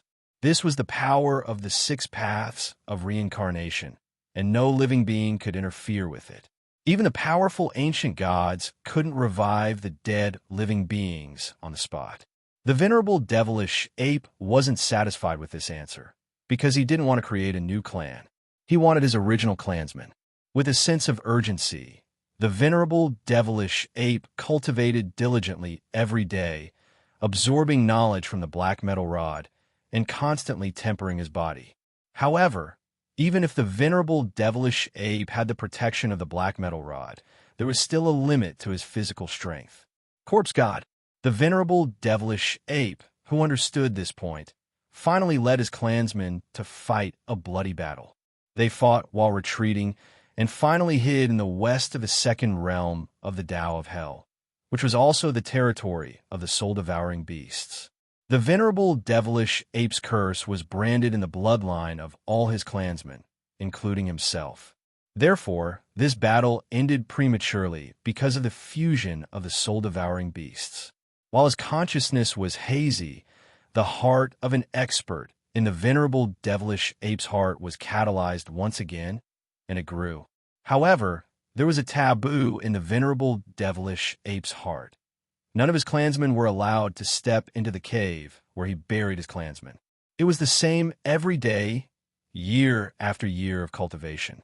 Facing the corpse god's action of devouring his clansmen, the venerable devilish ape was powerless to resist. He could only watch helplessly as his clansmen were swallowed into the corpse god's mouth, and the rest were brutally killed. However, the corpse god's soul was nowhere to be found. Nevertheless, the days of cultivation in the future were no longer as boring as before. Staring at the space barrier, the venerable devilish ape made a decision. Afraid of the venerable devilish ape's revenge, they changed their name to the Mirage Tribe and lived in seclusion in this realm, becoming a clan of miners under the inconspicuous Nether Tribe. They had inherited the corpse god's divine seal's law, and their bloodline contained the divinity of the second realm's supreme race. They were destined to be extraordinary in the future. During this period, he had visited many large realms, found countless descendants of the corpse race, and cruelly sacrificed them. After leaving this place, he would wait for the right time to take revenge. The furious venerable devilish ape used his ancient god realm cultivation as a bargaining chip and swore an oath to the 6 paths of reincarnation, cursing the corpse race's descendants to fall into eternal oblivion. In this battle, the venerable devilish ape suppressed the corpse god in every aspect, forcing the latter into a dead end. Facing the demonic ape tribe led by the venerable devilish ape, the corpse race could be said to be helpless, and they even noticed the demonic ape tribe was growing stronger and stronger. In order to remind himself of this hatred and motivate himself at all times, the venerable devilish ape dug a cave in this desolate world and buried the corpses of several dozen clansmen who had not been devoured by the corpse god. He also forged an incomparably sturdy stone coffin for each of them. The greatest taboo in the Purgatory Tao's second realm was triggered. At that moment, the first to feel fear was not the venerable devilish ape, because he had already given up on life and death. Instead, it was the corpse god who had a bad premonition and chose to stop. Each battle was stronger than the last, and the venerable devilish ape seemed to be able to break through his limits every time he fought. From being unable to withstand a single blow at the beginning to being evenly matched later on. This process seemed long, but it was still too short for creatures like them who had extremely long lifespans. His cultivation speed was extremely rare in the netherworld. Ever since he had the idea of rebelling against the corpse race, the venerable devilish ape had always been researching how to fight against the corpse race. In the following days, the venerable devilish ape tempered his body with thunderstorms, tempered his willpower by swimming in lava, and trained his battle techniques in the terrifying death storms. At that moment, the venerable devilish ape understood that he had nothing else apart from this metal rod. However, this moment finally arrived 50 years later. His clansmen were all dead, and he was alone from then on. He had always been looking forward to the day he killed the corpse god and resurrected his clansmen. At that moment, the venerable devilish ape was extremely excited. He thought that after killing the corpse god, he would be able to see his deceased clansmen again and resolve his obsession. However, the venerable devilish ape knew that he would have to stay here for a very long time until he could take his revenge. Every time he ended his cultivation, the venerable devilish ape would stay in the cave and accompany these stone coffins. However, the venerable devilish ape chose to continue fighting without any hesitation. The demonic ape race grew little by little in this extremely harsh environment. Although his clansmen continued to grow stronger, the venerable devilish ape had his own worries. This was because the corpse god knew that if this soul-devouring beast was born during the fusion process, then the seals set up by the gods wouldn't be able to stop it. When that happened, the entire second realm would be plunged into misery and suffering, and the corpse race would suffer the most. Countless soul-devouring beasts gathered together and continued to fuse. The venerable devilish ape tried to create life. All of this was actually part of his plan, and hiding in the territory of the soul-devouring beasts in the west was a necessary path. In reality, the venerable devilish ape was also well aware of this. However, he knew that this wasn't due to his innate talent. Everything was bestowed upon him by the black metal rod that he viewed as a god. Although the corpse race had a deep foundation, it was slowly emptied under the venerable devilish ape's challenge. However, it wasn't easy to carry out this plan. Even so, the venerable devilish ape didn't give up after learning the method. He spent close to 1,000 years learning how to use the boundless soul power within the souls of ancient gods to reconstruct the souls of his clansmen. However, before he left, the corpse god swallowed most of his clansmen in front of the venerable devilish ape and cruelly killed the rest.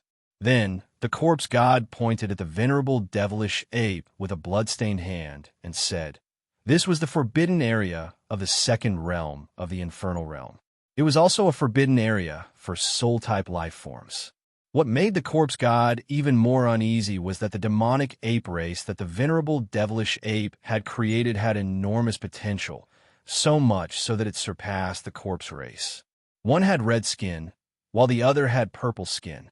It was a man and a woman. They fought fiercely, and their bodies were strong.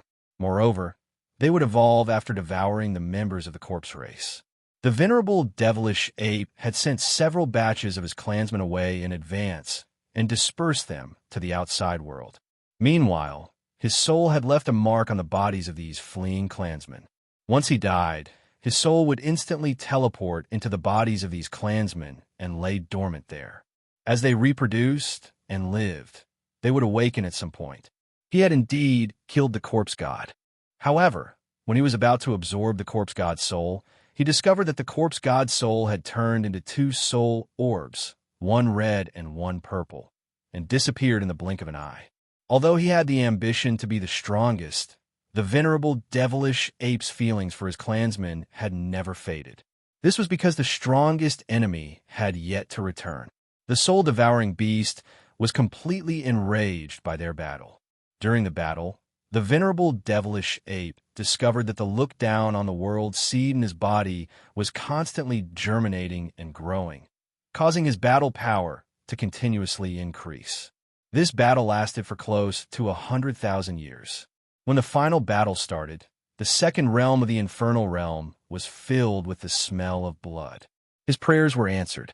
He began to study the habits of the soul-devouring beast and planned a relatively safe area in the western region to help his clansmen get through the most difficult days. The first life form he created was the fire elemental spirit, an elemental life form. The venerable devilish ape began to carefully guide the growth of this new race and named them the devilish ape race. At the same time, he also placed a similar curse on this race. Although the venerable devilish ape sealed the potential of this race, an accident still occurred.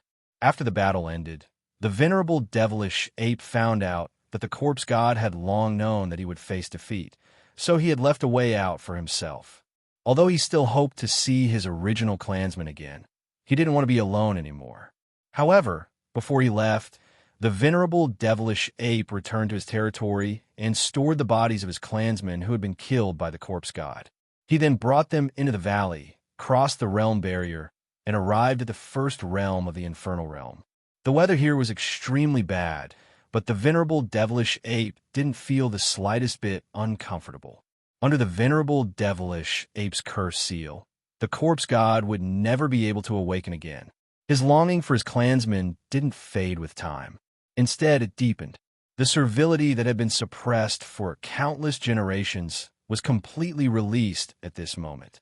The seed of power in the bottom of his heart gave him the determination to not be free, and it also ignited the boiling blood in his body. The moment he arrived in this world, the venerable devilish ape roared at the sky. His roar traveled over the mountains and echoed throughout this world. He issued a challenge to the corpse god on the other side. The venerable devilish ape had only heard of the corpse god's existence, but he had never seen him with his own eyes. Since your corpse race treats my clansmen as food, then my clansmen will definitely treat your corpse race as food in the future. Facing the corpse god, the venerable devilish ape knew that his chances of winning were extremely low, but he still chose to fight. One day, the venerable devilish ape couldn't bear the endless loneliness, and he prayed to the black metal rod for a way to revive his clansmen. The final battle between the venerable devilish ape and the corpse god had arrived. However, the venerable devilish ape had no choice. If he continued to fight, then his clan would cease to exist, and he would be the only one left alive. The venerable devilish ape was in a state of life and death throughout this battle. He hovered between life and death, and he kept breaking through the limits of his body to obtain greater power. After the corpse god returned and learned of the demonic ape race's rebellion, he stepped into the territory of the soul-devouring beasts alone and found the demonic ape race. The longest war in the history of the Tao of Hell's second realm had begun. Just like that, the knowledge in the venerable devilish ape's mind continued to grow, and his strength increased by leaps and bounds, nearing the threshold of the ancient god realm. At that moment, the venerable devilish ape finally couldn't hold on any longer, and he fell from the sky and fainted. After staying in this world for more than 30,000 years, the venerable devilish ape finally broke through to the ancient god realm. Tens of thousands of years passed, and that day finally arrived. However, he still didn't head to the second realm because he knew that he wasn't strong enough to fight against the corpse god. This intermittent battle continued for another 100 years. At this time, the venerable devilish ape also discovered that there was a spatial barrier in the valley behind him, and it seemed to be able to lead to another world. Everything was because of his obsession with his clansmen and he wanted to make the clan he created resemble his original clansmen as much as possible. However, the venerable devilish ape didn't doubt his strength at all. After officially becoming a god, he knew how terrifying an ancient god was, and it was definitely not something he could fight against. However, things didn't go as he wished. Other than the venerable devilish ape, the rest of the devil ape clan only had the courage to fight against the corpse race, but they didn't have the strength to back it up. Towards the end of the battle, the venerable devilish ape realized that his recovery was getting slower and slower, and his body was already on the verge of collapse. It seemed like he would die if he continued to fight like this. However, just when the venerable devilish ape thought that he would die from exhaustion, an accident happened. Time flew, and the venerable devilish ape's cultivation once again stepped into the ancient god realm. The devil ape clan also grew stronger day by day, and it became the strongest force in the western side of the second realm. At that moment, the venerable devilish ape's strength fell to the god realm, but this curse crossed many large realms and descended on the descendants of the corpse race. But just when the venerable devilish ape thought that there was no turning back, the black iron rod told him another way. As cries rang out in the Mirage Race's village, a new story began. In the process of creation, the venerable devilish ape had the idea of creating a new clan for himself. He was the god in the hearts of the corpse race's people, a powerful being who had ruled the eastern side of the second realm for countless years.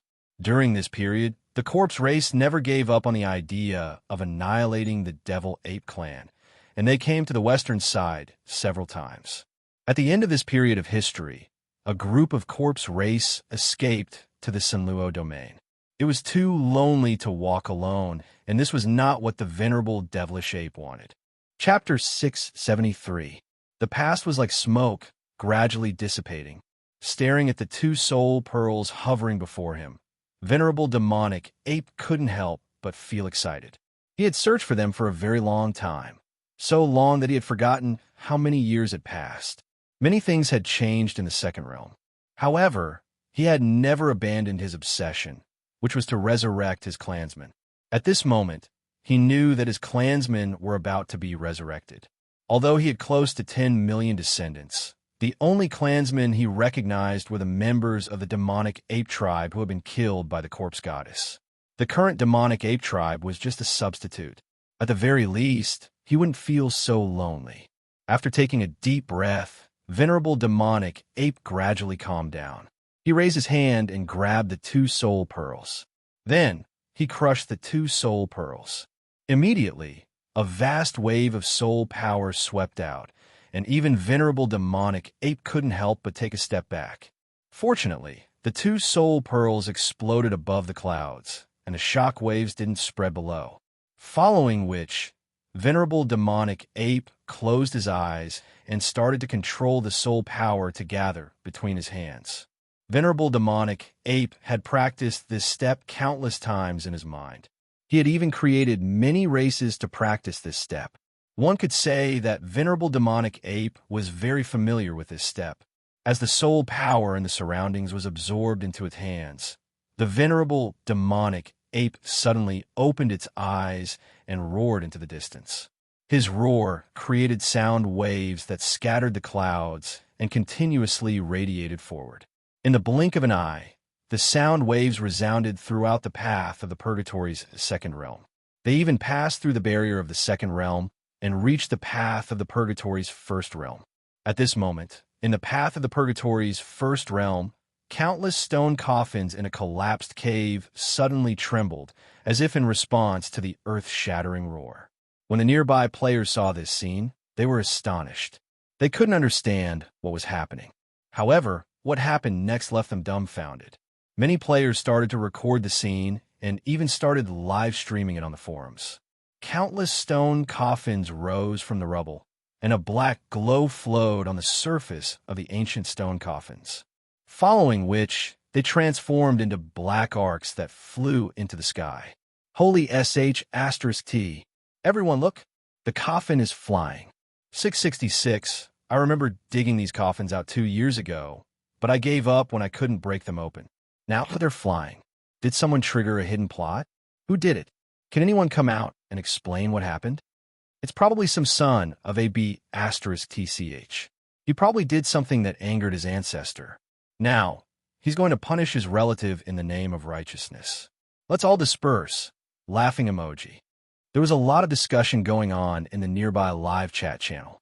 They were all very curious and confused as they looked at the coffins that flew into the distance. After these stone coffins flew to the end of the first realm, they passed through the realm barrier and flew straight towards the area where the venerable demonic ape was. When all 68 coffins arrived, venerable devil ape waved his hand and condensed the soul power in his hand into the 68 coffins. After that, he began to use the soul power to reconstruct the bodies and souls of his clansmen that had died a long time ago. The venerable devil ape treasured the soul power very much. This was because soul power came from the soul. It was extremely rare even in the entire underworld. Even as an ancient god, he didn't have a source of soul power. As the bodies were being reconstructed, the 68 stone coffins began to tremble and slowly opened a gap. Suddenly, a thick black fog gushed out. The ancient demonic ape clan that had been sleeping for a long time was slowly awakening at this moment. Heaven realm, heavenly Tao realm. Immortal chi lingered and endless spiritual power waves gathered to form a lake. In the center of this lake, there was a 3-meter-tall silkworm cocoon. As the dense, immortal chi gathered, the silkworm cocoon undulated as if it was breathing. At this moment, a golden mark suddenly appeared on the cocoon. Then, the cocoon bloomed like a lotus petal. In the center, a man in white with a golden tie character carved on his forehead appeared. At this moment, he slowly opened his eyes. There was not a trace of emotion in his golden eyes, but they were filled with great majesty. Grand Elder, you're awake. As the voice sounded, a figure surrounded by prayer beads suddenly appeared beside him. I haven't recovered yet. I just found a chess piece that can be used. The Grand Elder turned to look at Dongwang Tai and said indifferently, Oh, why didn't I know that you left a chess piece behind? Dongwang Tai was a little surprised. It's just a coincidence. Back then, I was seriously injured in the battle with the 8 human ancestors. My Tai Ching rod disappeared, but I didn't expect it to fall into the nether realm. There's an ancient god there who believes in it. Hearing this, Dongwang Tai's heart trembled. He even didn't dare to believe it. In order to infiltrate the top level of the nether realm, he had used many methods. However, the emperors of the nether realm would always resolve the open and secret struggles. Every time he infiltrated, he would be stuck at the god realm and couldn't go any deeper. But this time, the Grand Elder said that he had left an ancient god chess piece in the nether realm. How could he not be shocked? It's just a coincidence. There's nothing wrong with his soul and memory. So no matter how East Peak and the others investigate, it's useless. Because he's a part of the nether realm, but his belief is my Tai Ching rod. With this, I can make him do many things, and he will never disobey. The Grand Elder explained with an indifferent expression. Then what are you going to do next? Use this chess piece to start a war and exhaust the power of the nether realm as much as possible. When I wake up, I'll take down the nether realm in one fell swoop. At this point, a trace of emotion finally appeared in the Grand Elder's eyes. Dongwang Tai was silent for a while. Then he said, Have you ever considered the return of annihilation? Tai, we've already done so much. Do you still care about this? Even if you stop now, you'll still die when annihilation returns. There's no difference. Dongwang Tai nodded silently and didn't say anything else. At this time, the Grand Elder suddenly asked, Has the Heavenly Father given any feedback recently? There's only one thought. Wipe out all living beings in the human realm and the nether realm. He's our creator. I'll always carry out his decisions. But I really want to know why the Heavenly Father is doing this. You ask me, but how can I know? The cause of the War of the Three Realms was instigated by the Heavenly Father. You and I are just the executors. With that, Dongwang Tai sighed. The Grand Elder didn't say anything else.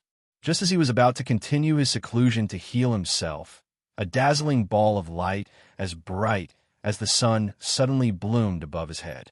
Seeing this ball of light, the Grand Elder and Dongwang Tai's expressions changed.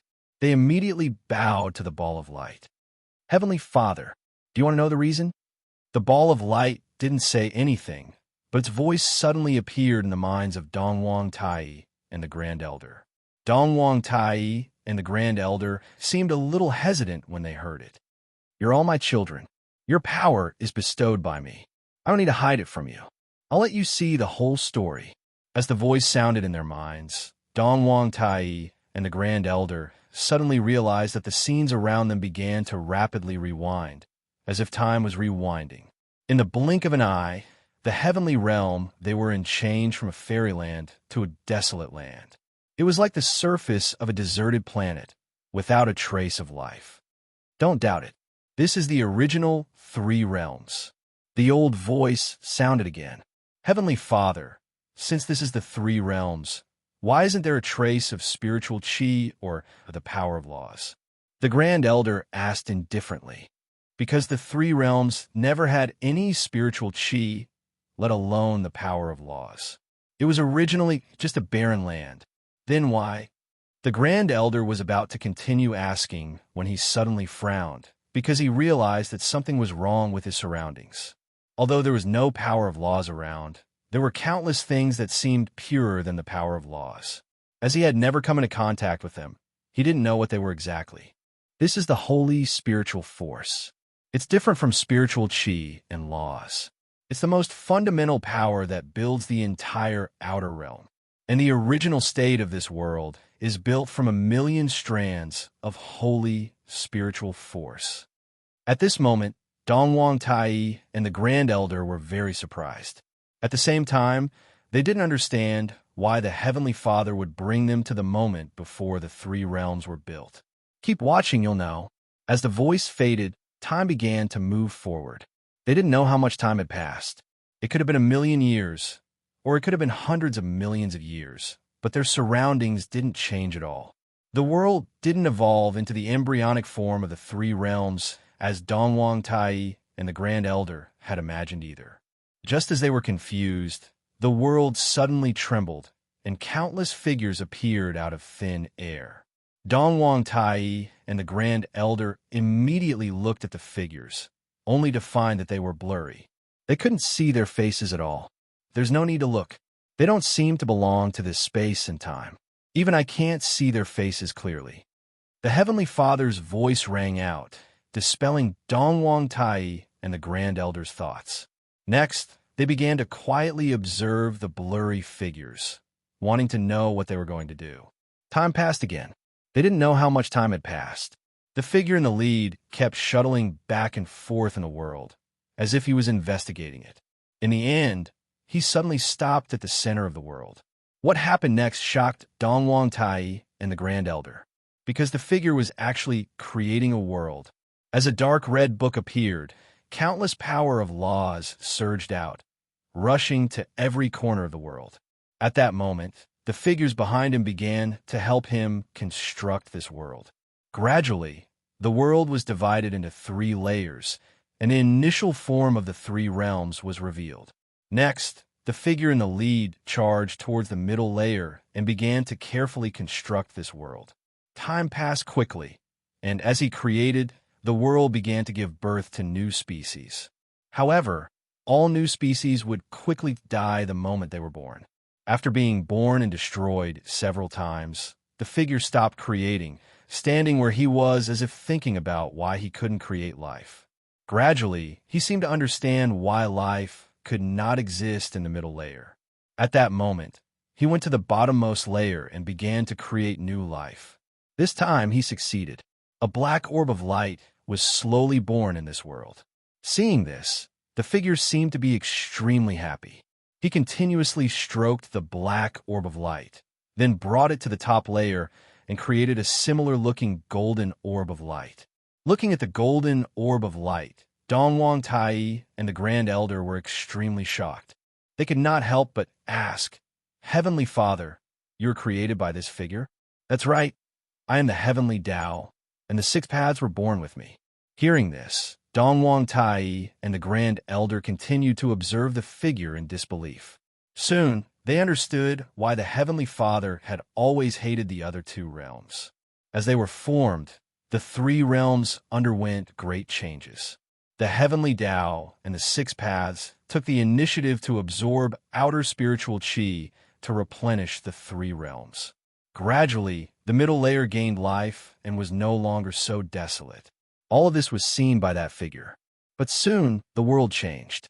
The two orbs of light that had absorbed outer spiritual qi suddenly began to wither, as if they could no longer withstand the absorption of outer spiritual qi. Seeing this, the figure became extremely anxious. He brought the two orbs of light to the middle layer and began to repair their withered bodies. Time passed quickly again. Not only were the Heavenly Tao and the Six Paths not repaired by the figure, they instead withered day by day. Seeing this, the figure in the lead gathered all the figures in this world and began to discuss countermeasures. Dongwang Tai and the Grand Elder could only vaguely hear the words Holy Spirit energy and so on. They were unable to clearly understand what was being said. In the end, the figure in the lead ordered his subordinates to collect all the wandering Holy Spirit energy in this world. The 1,000,000 portions of Holy Spirit energy that filled this world were quickly collected by the figures and brought to the figure in the lead. With 1,000,000 portions of Holy Spirit energy in hand, the figure began to reforge the Heavenly Tao and the Six Paths so that they could merge perfectly with the world and no longer repel each other. Suddenly, Dongwang Tai and the Grand Elder heard the figure's voice as he distributed the Holy Spirit energy. 1 portion for the Heavenly Tao, 2 portions for the little guy, 1 portion for the Heavenly Tao, 3 portions for the little guy, 1 portion for the Heavenly Tao, 5 portions for the little guy, 1 portion for the Heavenly Tao, 10 portions for the little guy. The 1,000,000 portions of Holy Spirit energy that filled the three realms were quickly distributed. This was a completely unfair distribution. There was no balance to speak of. It was completely one-sided bias. The Creator's unfairness is the reason why I started this war. Even if he didn't create the three realms, the six paths, and I would still be born over time. When that time comes, we would get half of the Holy Spirit energy. Each of us would get 500,000 portions. But because of his bias, I've always been inferior to the six paths. That's why I want to take back everything that belongs to me. Dongwang Tai and the Grand Elder felt an indescribable anger from the Heavenly Tao's calm voice. While feeling shocked, the Grand Elder asked the question in his mind. Heavenly Father, who is this Creator? What's his purpose in creating this world? He's Butcher. Dongwang Tai and the Grand Elder were stunned when they heard that. Although they knew that the strongest person in the three realms was Butcher, they never thought that he was the one who created the three realms and was their Heavenly Father's creator. Don't worry, he won't be coming back. The future belongs to the heavens and you. The voice slowly faded away. Divine Qi swirled around them once again, and they returned to their original state of Heavenly Tao. The ball of light above Dongwang Tai and the Grand Elder also disappeared. Dongwang Tai and the Grand Elder were left in a state of shock and confusion. Chapter 674.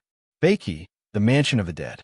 As the number of players entering the Naraka realm increased, so did the strategies. At this time, most of the players had a simple idea. They had to be the first to eat crabs. Therefore, they set off decisively according to the strategy. However, what they didn't know was that what greeted them was a tragic beginning. Since most of the soul-devouring beasts distributed in the west of the second region of the Naraka realm had never seen the players before, they were very curious the moment they saw them. They wanted to know if the souls of these creatures were tasty. Therefore, the first batch of players who arrived at the second region of the Naraka realm were miserable. It was not a problem to cross this region and move forward, but they would definitely be swallowed by the soul-devouring beasts along the way. Then, they would be spat out after being identified as inferior food. However, under the pioneering efforts of the first batch of players, the soul-devouring beasts gradually realized that the players were inedible. After that, they would no longer approach the players when they saw the same soul power fluctuation. It could be said that the efforts of this batch of players had made the lives of the latecomers much more comfortable. Relying on the abilities of the soul-devouring beasts, the players used the strategy learned from the strategy to lure the demonic apes into the territory of the soul-devouring beasts with the corpses of the corpse clan members. All they had to do next was to wait and then pick up the materials from the demonic apes. As the materials produced by the demonic apes increased day by day, the income of lifestyle professions such as blacksmiths also increased. Every day, lifestyle players would receive a large number of requests to forge equipment or special tools. As more and more equipment above level 200 was produced, the overall strength of the players began to rise rapidly. Everything was developing in a good direction. This made Lu Wu, who sat behind the scenes and learned the knowledge of creation from Bei Li, feel very gratified. He always felt that the future was full of hope. As the Calamity Army gradually took shape, they would definitely be able to fight against the Heavenly Realm. The Netherworld, the Devouring Sea. An island formed by white bones was floating in the center of the sea. Looking down from above, one could see that this white bone island was actually built by the bones of a dead creature. It was obvious that this creature's body was huge when it was alive. There were several ports around the island with many ships coming and going. The interior of the island was very prosperous. There were many shops stocked with a large number of spiritual materials and treasures. People came and went a trade, and it was very lively. At this time, in the center of the island, inside a giant tower that was more than 100 meters tall, countless figures in black robes gathered around a blue formation, holding a meeting. Eldering, you're in charge of this matter. Explain it to everyone.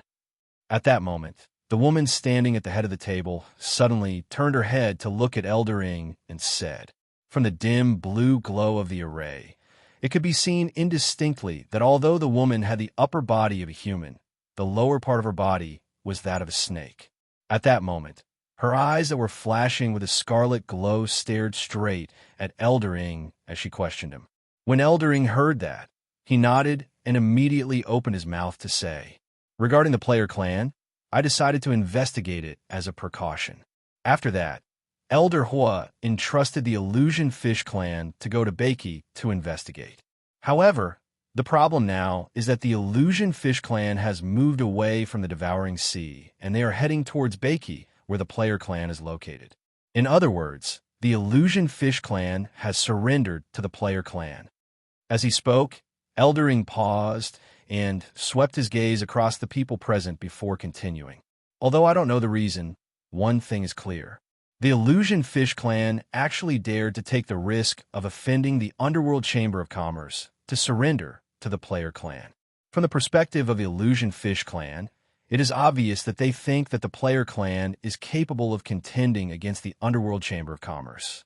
Therefore, this time, I suggest that we continue to observe and investigate the player clan's background before taking action. Eldering, forgive me for not agreeing with your suggestion this time. It is not the Underworld Chamber of Commerce's style to be cautious over and over again. It is not the first time that the player clan has robbed our merchant ships. If we continue to tolerate it, what would the other sea merchants under our protection think of us?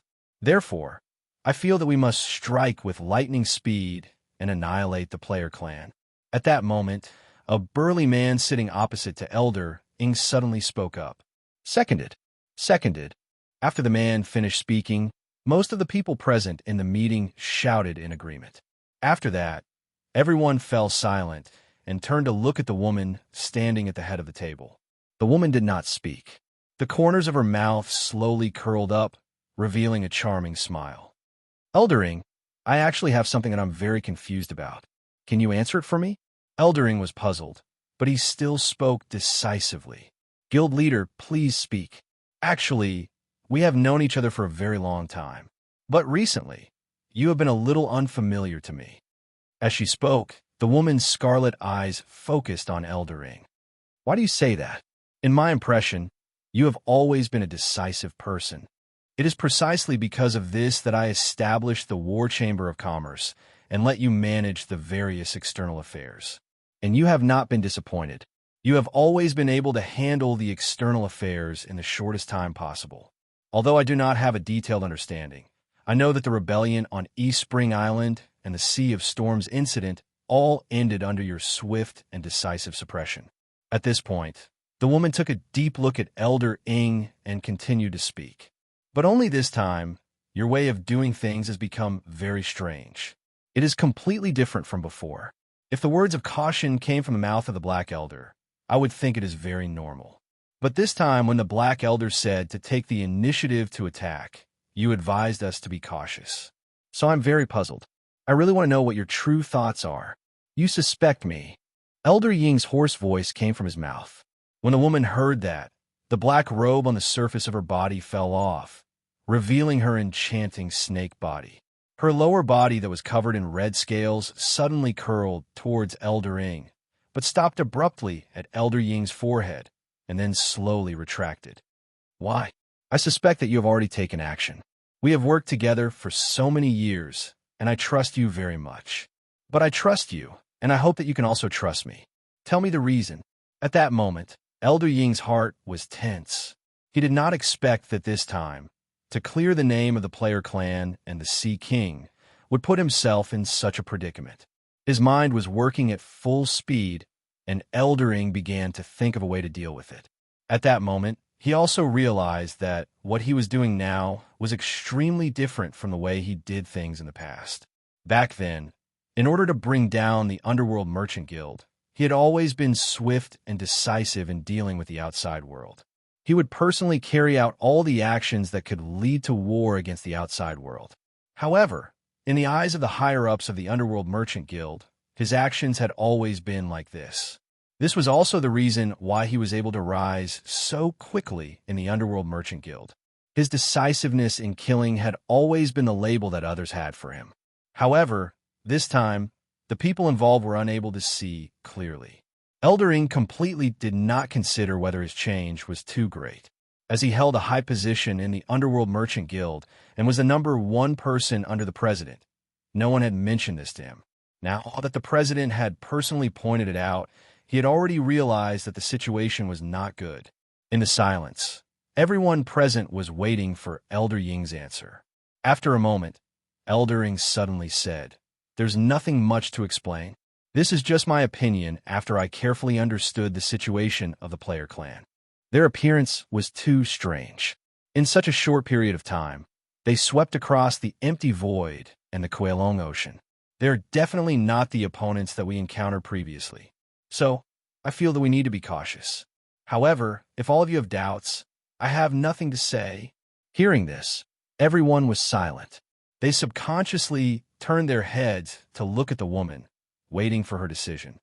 "Elder Ying, I'm not very satisfied with your answer." The woman's eyes were glowing red, revealing a dangerous glint. "This is my answer. If you're not satisfied, you'll give me the same answer," Elder Ying suddenly said angrily. Seeing that Elder Ying dared to speak to the president in such a manner, everyone present had a bad feeling. However, to their surprise, the woman suddenly burst into laughter. "This is the Elder Ying that I know. This is the temper that you should have. So, I'll give you a chance to prove your innocence. Bring along the 10 major war merchant guilds that you control and destroy the player clan." Hearing that, Elder Ying had a bad feeling in his heart. At this moment, he realized that the player clan was probably going to be destroyed. Initially, he thought that the player clan might be able to support the Sea King's growth until the Sea King completely inherited the Shadow Legion.